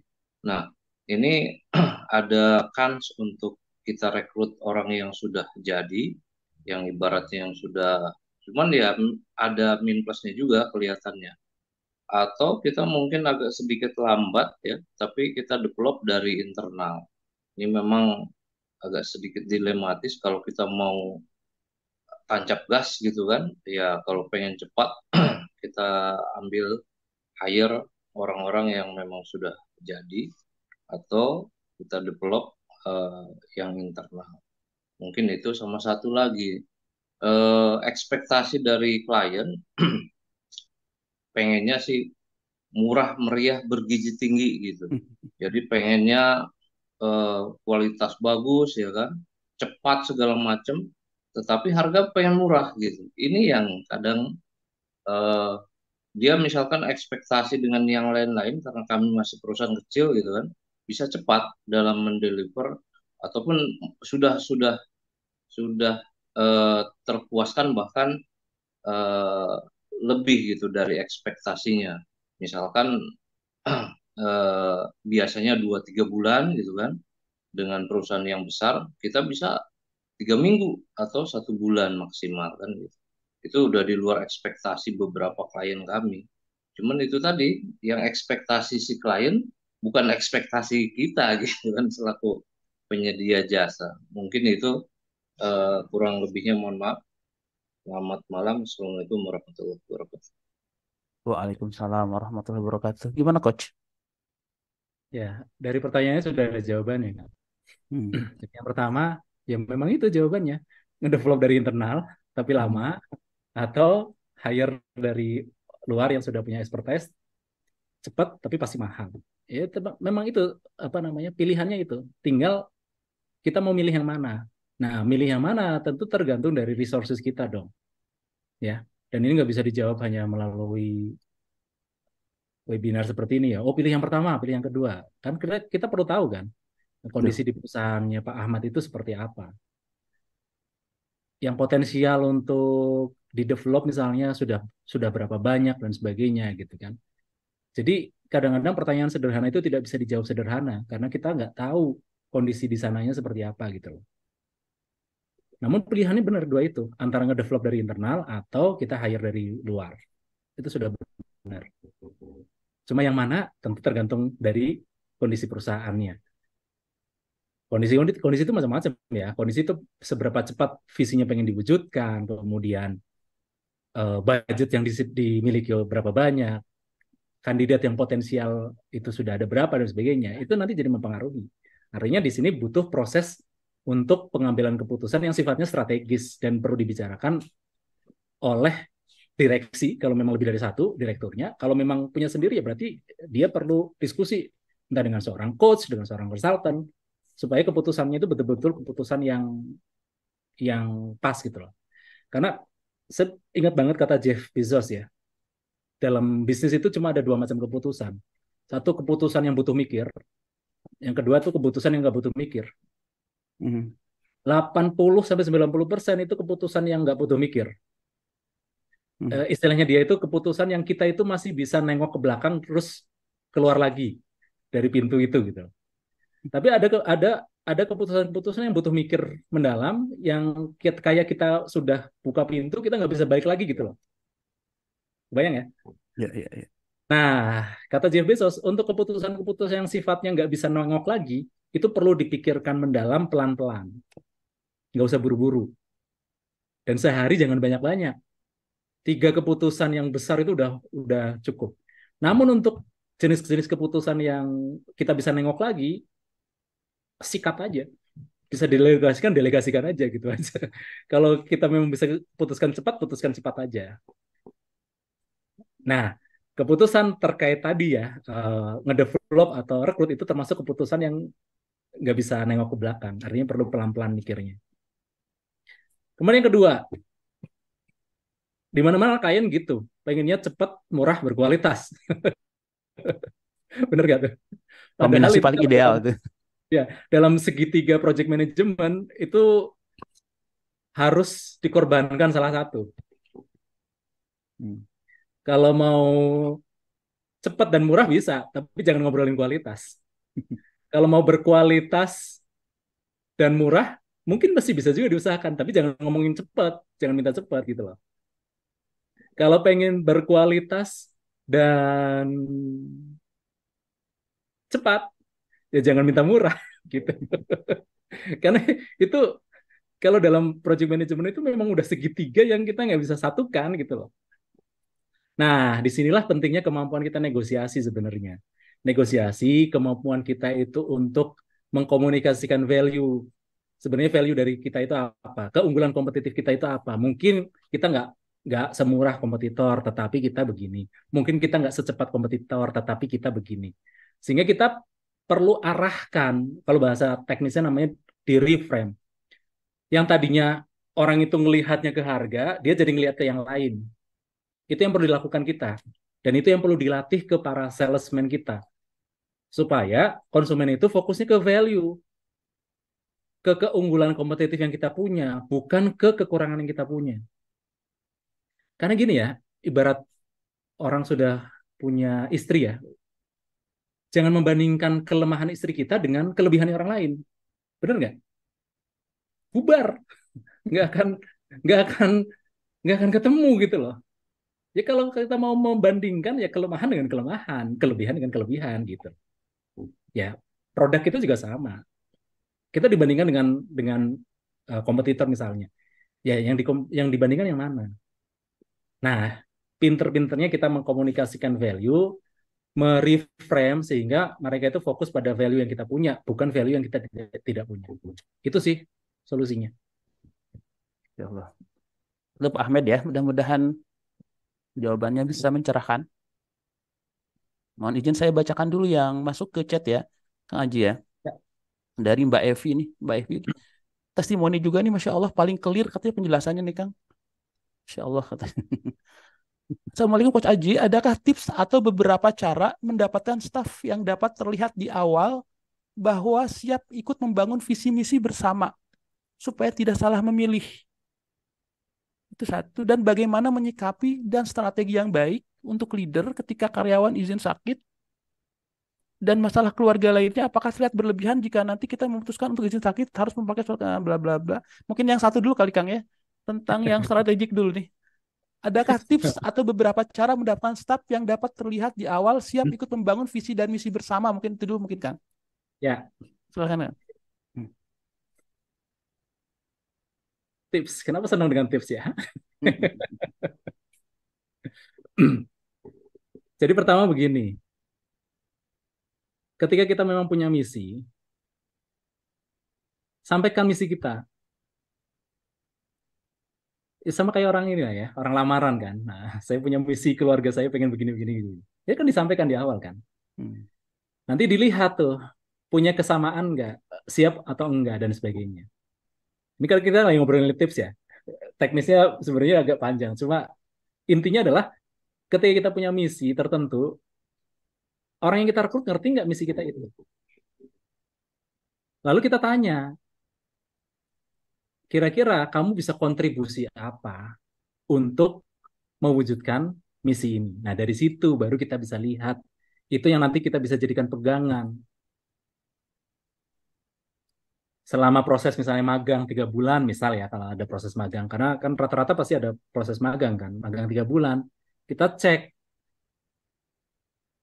kongruen nggak antara yang dia sampaikan pada saat rekrutmen dengan kontribusi real dia selama masa magang gitu. Kalau kita bicara tips paling itu sih. Yang lainnya tentu banyak ya. Ketika rekrut kan kita perlu punya kriteria yang jelas. Kita perlu melakukan proses interview untuk mengklarifikasi, memvalidasi apakah kriteria yang kita tetapkan itu ada pada diri seseorang atau enggak. Seseorang itu meresponnya dengan fake respon atau honest response. Itu kan berarti si interviewernya juga perlu punya keterampilan untuk behavioral interview kan. Tapi kan kita nggak masuk ke situ lah ya. Kalau kita bicara tentang bagaimana menemukan orang yang satu misi, ya kita ceritakan dulu, kita punya misi seperti ini, kamu mau kontribusi apa dengan misi kita? Sederhana begitu aja sih. Ya, berarti di komunikasinya ya, lebih ke... Iya, betul. Maksudnya jangan diam-diaman kan. Kalau dia memang betul-betul ini ya, kalau misalnya dia serius, beberapa itu dia akan pelajari dulu kan, perusahaan kita. Sehingga dia mungkin tahu misi kita apa. Kalau misi kita komunikasikan di website dan sebagainya, di sosmed dan sebagainya. Kalau enggak ya repot juga. Siap. Begitu mungkin. Coach Aji. Baik. Sekarang ke yang resign lagi ya Kang Aji ya, izin ya. Enggak. Oke, siapa ya yang udah resign? Udah nggak ada yang resign ya. Ada nih. Basar. Oke, Mas Sahara ya, silakan ya. Mas Sahara. Ya. Silakan. Ya, assalamualaikum. Waalaikumsalam warahmatullahi wabarakatuh. Ya, mungkin kendala yang di lapangan hari ini aja kali ya ceritanya atau pertanyaannya, biar langsung kita implementasi hari Senin besok. Ini sih, silakan. Sekarang ini tuh di company kita kan lagi financialnya lagi tipis banget nih, ya kan. Tapi kita tuh sebutannya nggak mau ngebuang orang lah, ya kan. Karena kan kayak mereka tuh udah lama sama kita. Tapi kan sebutannya kalau kita nggak membuat kegiatan yang memicu misalnya sales gitu kan, kita sebutannya harus mau nggak mau cut 1% ini. Tapi menurut coach, bagaimana nih supaya kita tetap berjalan, tapi nggak nge-cut lah gitu. Mungkin lah ada nggak logis ya. Tapi ya mau nggak mau karena kan nge-value manusia tuh kita fokusnya di situ sih. Mungkin supaya bisnis sama emosionalnya dapet sih coach, itu yang aku lagi pikirin sih. Izin mohon arahannya sih coach. Terima kasih. Ya, Mas Hara boleh stay dulu ya supaya nanti bisa diskusi lanjut. Silakan Coach Aji langsung. Gak boleh kabur maksudnya Kang. Silakan. Ya. Jadi kondisi keuangan lagi tipis, tetapi nggak pengen nge-cut karyawan. Nah, gitu kan ya. Iya, Oke. betul. Opsi pertama, cut cut cost yang lain. Itu opsi pertama. Ada cost lain yang bisa bisa di-cut atau enggak. Opsi kedua, tanya ke karyawan, sampaikan kondisi kita lagi kayak gini. Teman-teman ada ide apa nih? Kita butuh ide untuk dua hal. Yang pertama, ide untuk ningkatin revenue. Yang kedua, ide untuk menghemat cost. Nanti dari sana kan akan muncul tuh ide-ide yang kadang-kadang kita nggak kepikiran, tapi karyawan kita punya pemikiran seperti itu gitu loh. Nah, itu juga manfaatnya dua. Yang pertama, karyawan jadi tahu dengan kondisi perusahaan, nggak perlu malu dengan kondisi perusahaan. Orang memang kenyataannya seperti itu gitu kan. Yang kedua, engagementnya akan jadi makin terbangun karena apa? Kita trust ke karyawan menyampaikan kondisi yang realnya seperti itu. Kalau karyawannya memang banyak sekali, ya tidak perlu ke seluruh karyawan, mungkin hanya ke lapis-lapis tertentu, bisa seperti itu. Tapi kalau misalnya masih masih memungkinkan, kayaknya masih bisa nih, saya sampaikan ke seluruh karyawan, ya tinggal disampaikan. Karyawan open dengan hal seperti itu, tinggal cara kita penyampaiannya itu yang bagus, yang baik dan sebagainya. Dua itu sih yang paling paling realistis untuk dilakukan. Jadi cari penghematan dari hal lain yang tidak termasuk dengan karyawan. Yang kedua adalah ya kita buka keran komunikasi dengan mereka. Barangkali mereka punya ide apa yang bisa dihemat atau bagaimana bisa dapetin revenue dengan cepat dan besar misalnya gitu dan sebagainya. Jangan-jangan ada opportunity yang kita miss misalnya, tetapi karyawan kita bisa lihat sebenarnya selama ini kita kurang leverage si opportunity tersebut dan sebagainya. Dua itu yang paling paling sering. Ada opsi yang ketiga tapi opsi terakhir itu. Apa tuh, jadi Renegosiasi penasaran. gaji. Renegosiasi gaji itu biasanya. Renegosiasi gaji itu ya tentu nanti ada timbal balik ya. Ada timbal baliknya pasti sih. Effort mereka juga pasti berkurang. Tapi kita juga bisa bernafas agak lebih panjang. Itu opsi terakhir lah. Iya, iya betul coach. Saya juga ngerasa ada bagian itunya, tapi saya belum berani karena saya sebetulnya harus menggunakan skill dia dulu nih, biar kita nge-leverage dulu lah sebutannya kan. Jangan Ya. wasteful aja sih. Aku juga ngerasa gitu sih, coach. Oke. Oke, gimana Mas Sahara ya? Ya, aku rasa cukup bagus ya. Mungkin satu pertanyaan lagi ya. Kadang-kadang suka banget nih, apalagi soal tech ya. Kita request fitur ini, tapi nggak selesai-selesai, ya kan? Ada tadi aku lihat ada soal resources juga. Mungkin merekanya nggak, kapasitasnya nggak cocok, atau emang nggak punya ilmunya sebenarnya, tapi memaksakan lah. Kitanya jadi wasteful. Menurut coach itu bagaimana kita nge-solve itu ya? Karena aku sih akhirnya bantu tim outsourcing buat nyelesain tugasnya dia, tapi sebutannya harusnya itu tugasnya dia yang dia kerjain mandiri. Karena dia nggak punya resource-nya, akhirnya saya harus bawa tim lain lah buat bantu dia gitu. Jadi kayak, aduh, ini kok gajinya rasanya ketinggian gitu loh buat sesuai. Itu sih coach. Itu yang aku rasa berat hati ya. Tapi aku harus kerjain supaya achieve the goals-nya sih gitu. Itu apakah benar atau enggak coach? Atau ada mungkin solusi lainnya lagi coach? Ya, sebenarnya perlu diakses dulu sih. Diakses dulu maksudnya benar nggak problemnya di resource. Resource-nya resource eksternal atau resource internal. Internal itu maksudnya skill-nya, knowledge-nya, atau resource eksternal, materialnya misalnya, alat bantunya, dan sebagainya. Itu kan perlu dicek tuh. Nah, problemnya di mana sebenarnya. Kemudian, kalaupun misalnya ya kita libatkan pihak lain untuk outsource, itu kita kasih tugas tambahan ke orang yang dibantu. Pastikan dia jadi bisa mempelajari dan bisa mengulang apa yang dilakukan oleh pihak yang outsource itu.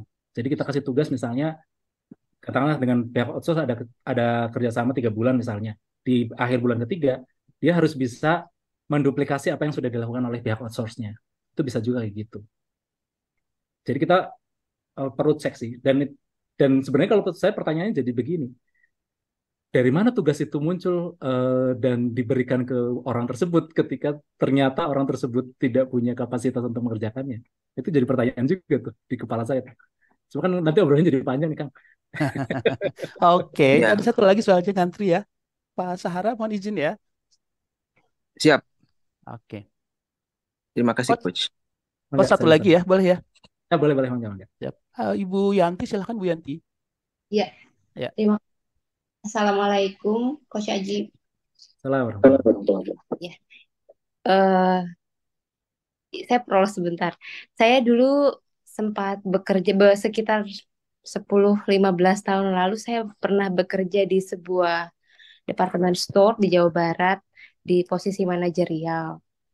Kemudian setelah berkeluarga dan belakangan ini saya bersama teman-teman saya sesama ibu-ibu rumah tangga sebetulnya sudah dimulai 2 tahun lalu, tapi itu masih masuk ke ranah sekolah anak kami. Sedangkan saat ini kita membangun terlepas dari yayasan pendidikan tertentu, jadi benar-benar mandiri.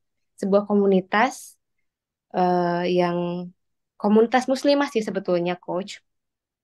Tapi kami rata-rata kebanyakan tidak memiliki basic organisasi yang mumpuni dan tidak memiliki skill di bidang bisnis yang cukup baik. Saat ini kami belum memiliki unit usaha sebetulnya, hanya melaksanakan aktivitas-aktivitas kegiatan keagamaan seperti itu, seperti kajian, seminar, seperti itu. Nah, kemudian kami ingin memiliki unit usaha untuk membiayai program-program kami yang telah berjalan sebelumnya dan agar bisa lebih berkembang gitu, Coach. Masalahnya kami bukan ahli gitu. Nah, untuk membangun unit usaha ini, apakah kami harus merekrut orang yang memang memiliki keahlian di bidang bisnis atau masih bisa mengembangkan dari tim kami sendiri. Sedangkan kami itu usia 35 sampai 50-an lah, yang semuanya ibu-ibu. Dan ibu-ibu itu punya keunikan ketika, terutama yang tidak familiar dengan dalam berorganisasi ya, ketika agak kesulitan membedakan mana yang harus dikerjakan secara profesional dan mana yang enggak, sebaiknya tidak memakai perasaan gitu. Ketika ini tugasmu, ini yang harus dilakukan kan, berarti harus dilakukan. Nah, ketika tidak sesuai itu, ketika misalnya diarahkan untuk menjadi lebih baik, itu ada baper lah istilahnya. Itu untuk mengatasinya seperti apa ya? Apalagi terutama untuk saya sebagai leader, apa yang harus saya dahulukan untuk diimprove agar tim ini bisa maksimal gitu Coach. Meskipun kami bukan dari profesional. Terima kasih. Silahkan langsung, Coach. Banyak ya pertanyaannya. Sejauh dari mana dulu? Yang pertama dulu deh. Ya. Hire orang atau mulai dari diri sendiri? Jangan dua-duanya lah. Kumpulin dulu idenya dulu. Jadi 2 yang perlu dikumpulin. Yang pertama itu adalah potensi apa dari seluruh anggota komunitas, punya potensi apa saja. Misalnya mungkin ada yang punya produk, ada yang punya keahlian, itu di-list aja dulu. Dari situ dulu. Ya, itu. Yang kedua adalah tetapkan siapa yang akan jadi marketnya. Marketnya itu siapa gitu. Karena nanti begini, kalau kita hanya orientasi, saya punya produk ini, jualan yuk, tapi kita nggak clear marketnya siapa, buyar gitu. Jadi perlu punya clear marketnya siapa, sekelompok orang yang memang bisa diakses oleh para ibu-ibu di komunitas itu gitu loh. Misalnya, marketnya ibu-ibu lain deh misalnya gitu kan. Boleh, nggak ada masalah gitu kan. Nah, tinggal nanti produk yang cocok apa berarti kan. Kita mau nyasar yang mana? Yang di daerah ini belum ada, kemudian kita perlu supply, kita perlu kasih itu apa misalnya begitu. Nah, itu kan perlu mempertemukan 2 daftar tadi kan. Daftar yang pertama, potensi-potensi yang memang sudah dimiliki di komunitas, dan yang kedua adalah siapa yang mau dijadikan target marketnya. Itu dulu sih, pertama itu dulu clear. Kemudian yang kedua terkait baper ya, bawa perasaan. Mana yang profesional, mana yang bawa perasaan. Pertama, nggak mungkin menghilangkan perasaan dari orang. Itu penting ya, penting banget. Artinya gini, mau profesional, mau komunitas yang tidak profesional gitu ya. Mau dibayar mau tidak dibayar, yang namanya baper itu nggak bisa dihilangin. Ya Kang Yuda ya. Betul, Kang. Memang kalau misalnya Notice banget tadi itu. job desk sudah jelas, terus ada bayaran juga, terus nggak baper, ya tetap aja baper mah baper aja. Karena baper bukan masalah itu. Baper itu masalah satu itu keterampilan pengelolaan diri, yang kedua adalah keterampilan komunikasi dari dari kedua belah pihak. Artinya yang perlu dilakukan supaya bapernya minimal adalah perlu diajarin. Tim kita itu perlu diajarkan tentang bagaimana mengelola pikiran sendiri, mengelola perasaannya sendiri. Itu perlu diajarin. Terus belajar berkomunikasi secara asertif, berkomunikasi secara terbuka. Itu yang perlu dijadikan culture, perlu dijadikan budaya gitu loh. Sehingga ketika ada baper-baper, ya tinggal minta maaf. Oh, mohon maaf kalau misalnya tadi saya penyampaiannya kurang tepat, saya penyampaiannya salah. Karena sudah belajar jadi lebih enak. Lebih ke situ sih sebenarnya sih. Karena nggak bisa tuh diberesin pakai SOP misalnya gitu, pakai job desk, pakai Bener juga. checklist misalnya, itu nggak bisa. Yang namanya baper itu ya kadang-kadang kita cuma salah nada aja kan udah jadi masalah kan. Nah, perlu belajar bareng-bareng. Yuk kita budayakan komunikasi terbuka yuk di komunitas kita, di organisasi kita. Kalau ada apa-apa ngomong gitu kan. Kalau tersinggung ya sampaikan dengan baik-baik. Kalau misalnya marah, kesel ya sampaikan. Ini kan masalah kecerdasan emosional sebenarnya kan. Dan ini perlu tuh ibu-ibu tuh berlatih hal seperti ini ya supaya mentalnya waras, sehat gitu kan. Ya nanti kalau butuh bantuan saya punya komunitas yang bisa bantu lah untuk urusannya gitu. Nanti bisa belajar ke teman-teman di Indonesian Happy Society di situ. Bisa diajarin tuh bagaimana mengatasi baper-baper dan sebagainya. Nah, saya testimoni lagi nih. Jadi ada satu nasihat Kang Aji juga ya. Trikotomi kendali, Kang. Nah, itu buat teman-teman supaya kepo aja deh. Ikuti terus Kang Aji, cari trikotomi kendali itu powerful banget. Jadi saya selalu ke tim saya tuh bilang gitu, kalau ada perasaan yang nggak enak, fokus pada yang bisa kamu kendalikan. Jangan fokus pada sesuatu yang nggak bisa kamu kendalikan. Dan itu Masya Allah dari Kang Aji nih. Insya Allah. Oke, Alhamdulillah. Kalau nggak ditahan bakal sampai jam 11 kita nih kayaknya, Kang. Nah, Kang Aji, sebelum kita akhiri pertemuan kali ini, barangkali akan ada yang disampaikan dulu, Kang? Pengumuman atau apapun, silakan. Iya, tadi beberapa ada yang sempat japri nih, Kang. DM nih, lewat silakan. Zoom. Insya Allah. Terkait program-program lanjutan dan sebagainya. Ya. Cerita aja di sini lah ya, biar boleh. Perlu bolak. Boleh. Jadi saya ada beberapa program, cuma memang mungkin baru mulai 2024 lah, Januari lah ya, Januari Februari lah. Karena kan kita udah berakhir nih 2023 nih. Jadi nama gedean itu Business Productivity Blueprint. Kalau selama ini itu bicara tentang personal productivity, modul yang ini itu saya nggak pernah bikin versi publiknya, jujur aja. Jadi ini hanya yang strategi OKR sempat lah beberapa kali itu. 3 kali. Cuma yang lain-lain nggak sempat saya bikin versi kelas publiknya. Selama ini hanya ya berdasarkan pesanan dari teman-teman di corporate aja. Nah, rencananya per 2024 itu saya juga akan buka kelas publiknya. Meskipun tentu saja untuk in-house-nya juga tetap kita buka karena beberapa itu butuh pendampingan untuk implementasi dan sebagainya. Jadi ada 4 program. Yang pertama itu Executive Leadership. Itu adalah yang kita bahas hari ini.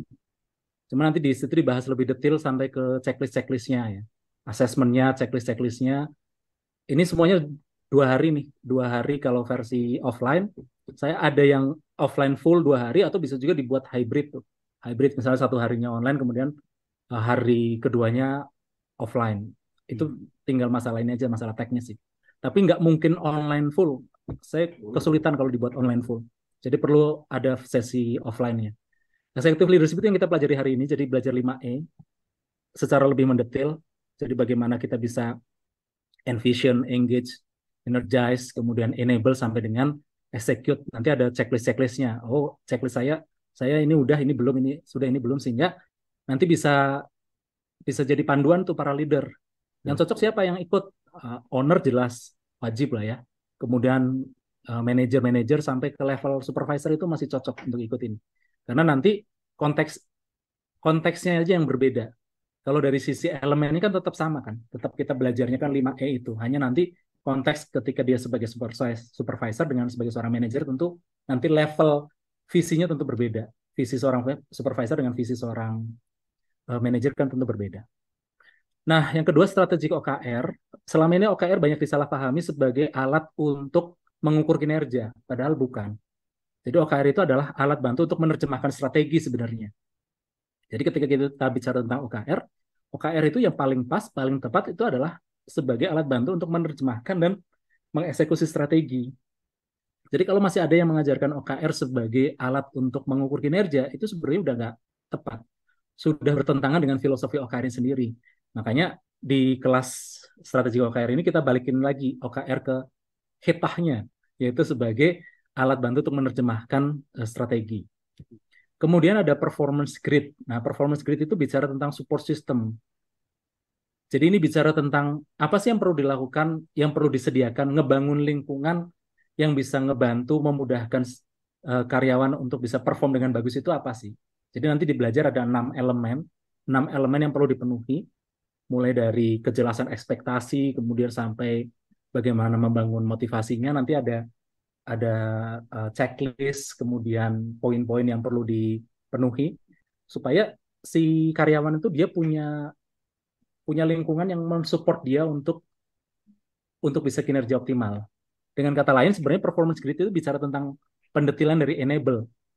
Jadi didetilin lagi tuh enable itu. Ngebangun sistemnya itu gimana sih supaya, kan kita pernah dengar mungkin istilah performance management system itu ya. Ya kita bicara kurang lebih seperti itu, hanya dalam versi yang lebih kompak, lebih sederhana. Sehingga bisa langsung diaplikasikan. Nah, yang terakhir adalah ini untuk karyawannya, namanya employee productivity. Jadi kalau kita sudah, leadernya sudah oke, strateginya sudah ada dari OKR, supportnya sudah dibangun, berarti kan kita perlu juga untuk memastikan para employee itu juga produktif kan. Mereka itu perlu punya kesadaran untuk kontribusi, untuk ngasih value, perlu punya kemampuan untuk mengelola waktunya, mengelola dirinya, mengelola energinya, dan sebagainya. Jadi kalau employee productivity ini adalah untuk semua orang, semua karyawan, leader maupun non-leader. Sementara kalau executive leadership, strategi OKR, performance grid, ini memang ditujukan untuk leader nih. Yang 3 ini untuk leader. Sementara yang terakhir, employee productivity, itu untuk leader maupun untuk non-leader. Jadi ini untuk leader, ini leader dan non-leader. Nah, kalau teman-teman misalnya tertarik untuk tahu lebih lanjut mengenai modul-modul ini, isi aja nanti di link ini. Nanti mungkin dibagikan oleh teman-teman Zahir ya, Kang Yuda. Sudah, ya? Kang. Tadi sudah ya? kita bagikan di chat ya. Siap. Tinggal klik di situ. Nanti tim saya mungkin akan menghubungi. Kalau memang perlu diakses, nanti juga akan bantu diakses. Kalau misalnya pengen tahu jadwal juga nanti akan dijadwalkan lebih lanjut. Cuma disclaimer-nya tadi ya, baru tahun depan. Tahun ini sudah nggak ada lagi jadwal soalnya. Itu aja mungkin, Kang. Hatur nuhun. Oke. Satu lagi, Kang. Mangga. Sebelum kita Apa itu? tutup, boleh sebagai penutup, Kang, closing statement kira-kira apa, Kang? Silahkan. Satu kalimat yang powerful yang bisa kita tanamkan di dalam diri ini, Kang. Sebelum kita tutup, silahkan, Kang. Oke. Bicara leadership itu bukan tentang nunjuk orang lain, tetapi nunjuk diri sendiri. Artinya, kalau kita nggak puas dengan kinerja tim di bawah kita, kinerja leader di bawah kita, yang perlu kita tunjuk itu diri kita dulu, sebelum kita nunjuk mereka. Karena ini perlu jadi kebiasaan. Kadang-kadang habit kita itu adalah nunjuk orang lain. Ya, saya ngajar, kemudian ngelatih, nge-coach, ngedampingi. Kalau misalnya mereka yang didampingi, mereka yang di-training masih lebih suka menunjuk orang lain daripada menunjuk dirinya sendiri, itu growth-nya udah pasti lambat tuh. Kalau masih suka ngeblame, nyalahin orang lain, nyalahin sistem, nyalahin sesuatu yang di luar dirinya, tapi dia tidak aware bahwa jangan-jangan sebenarnya sumbernya ada di dalam dirinya gitu. Dianya sendiri nggak punya kemampuan untuk nge-lead dirinya sendiri gitu. Jadi sebelum kita nunjuk orang lain, tunjuk diri sendiri dulu. kita sadari apa yang perlu diimprove dari diri kita. Karena pasti ada room for improvement. Di balik setiap kegagalan, apalagi kalau kegagalan yang berulang, pasti ada room for improvement untuk diri kita. Kita itu nggak akan lulus dari sebuah ujian kalau memang belum lulus gitu loh. Kita akan diuji dengan hal yang sama terus gitu loh. Insya Sampai Allah. kita benar-benar bisa lulus dari ujian tersebut. Makanya tugas kita adalah belajar supaya kita bisa lulus ujiannya. Dalam bisnis kita punya ujian, hidup punya ujian. Kalau kita mengalami masalah yang sama berturut-turut, ujian yang sama berturut-turut, artinya kita belum lulus di situ. Kita masih perlu belajar, perlu bertumbuh, perlu menemukan room for improvementnya kita. Itu mungkin ya Kang ya. Wow, Masya Allah, luar biasa. Baik teman-teman sekalian, Alhamdulillah kita sudah di penghujung acara untuk malam ini. Insya Allah besok masih ada satu sesi lagi, sesi Business Conference, dan materinya tetap masih sangat menarik. Dan besok penutupan hari terakhir. Baik, untuk malam ini kita tutup dengan doa akhir majelis ya. Alhamdulillahirabbil alamin. Subhanakallahumma bihamdika asyhadu an la ilaha illa anta astaghfiruka wa atubu ilaik. Tetap semangat. Kami mohon pamit. Sampai ketemu besok. Assalamualaikum warahmatullahi wabarakatuh.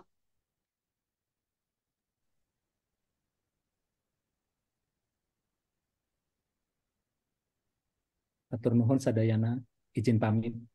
Turun ngaji. Sampai ketemu di Instagram teman-teman. Siap.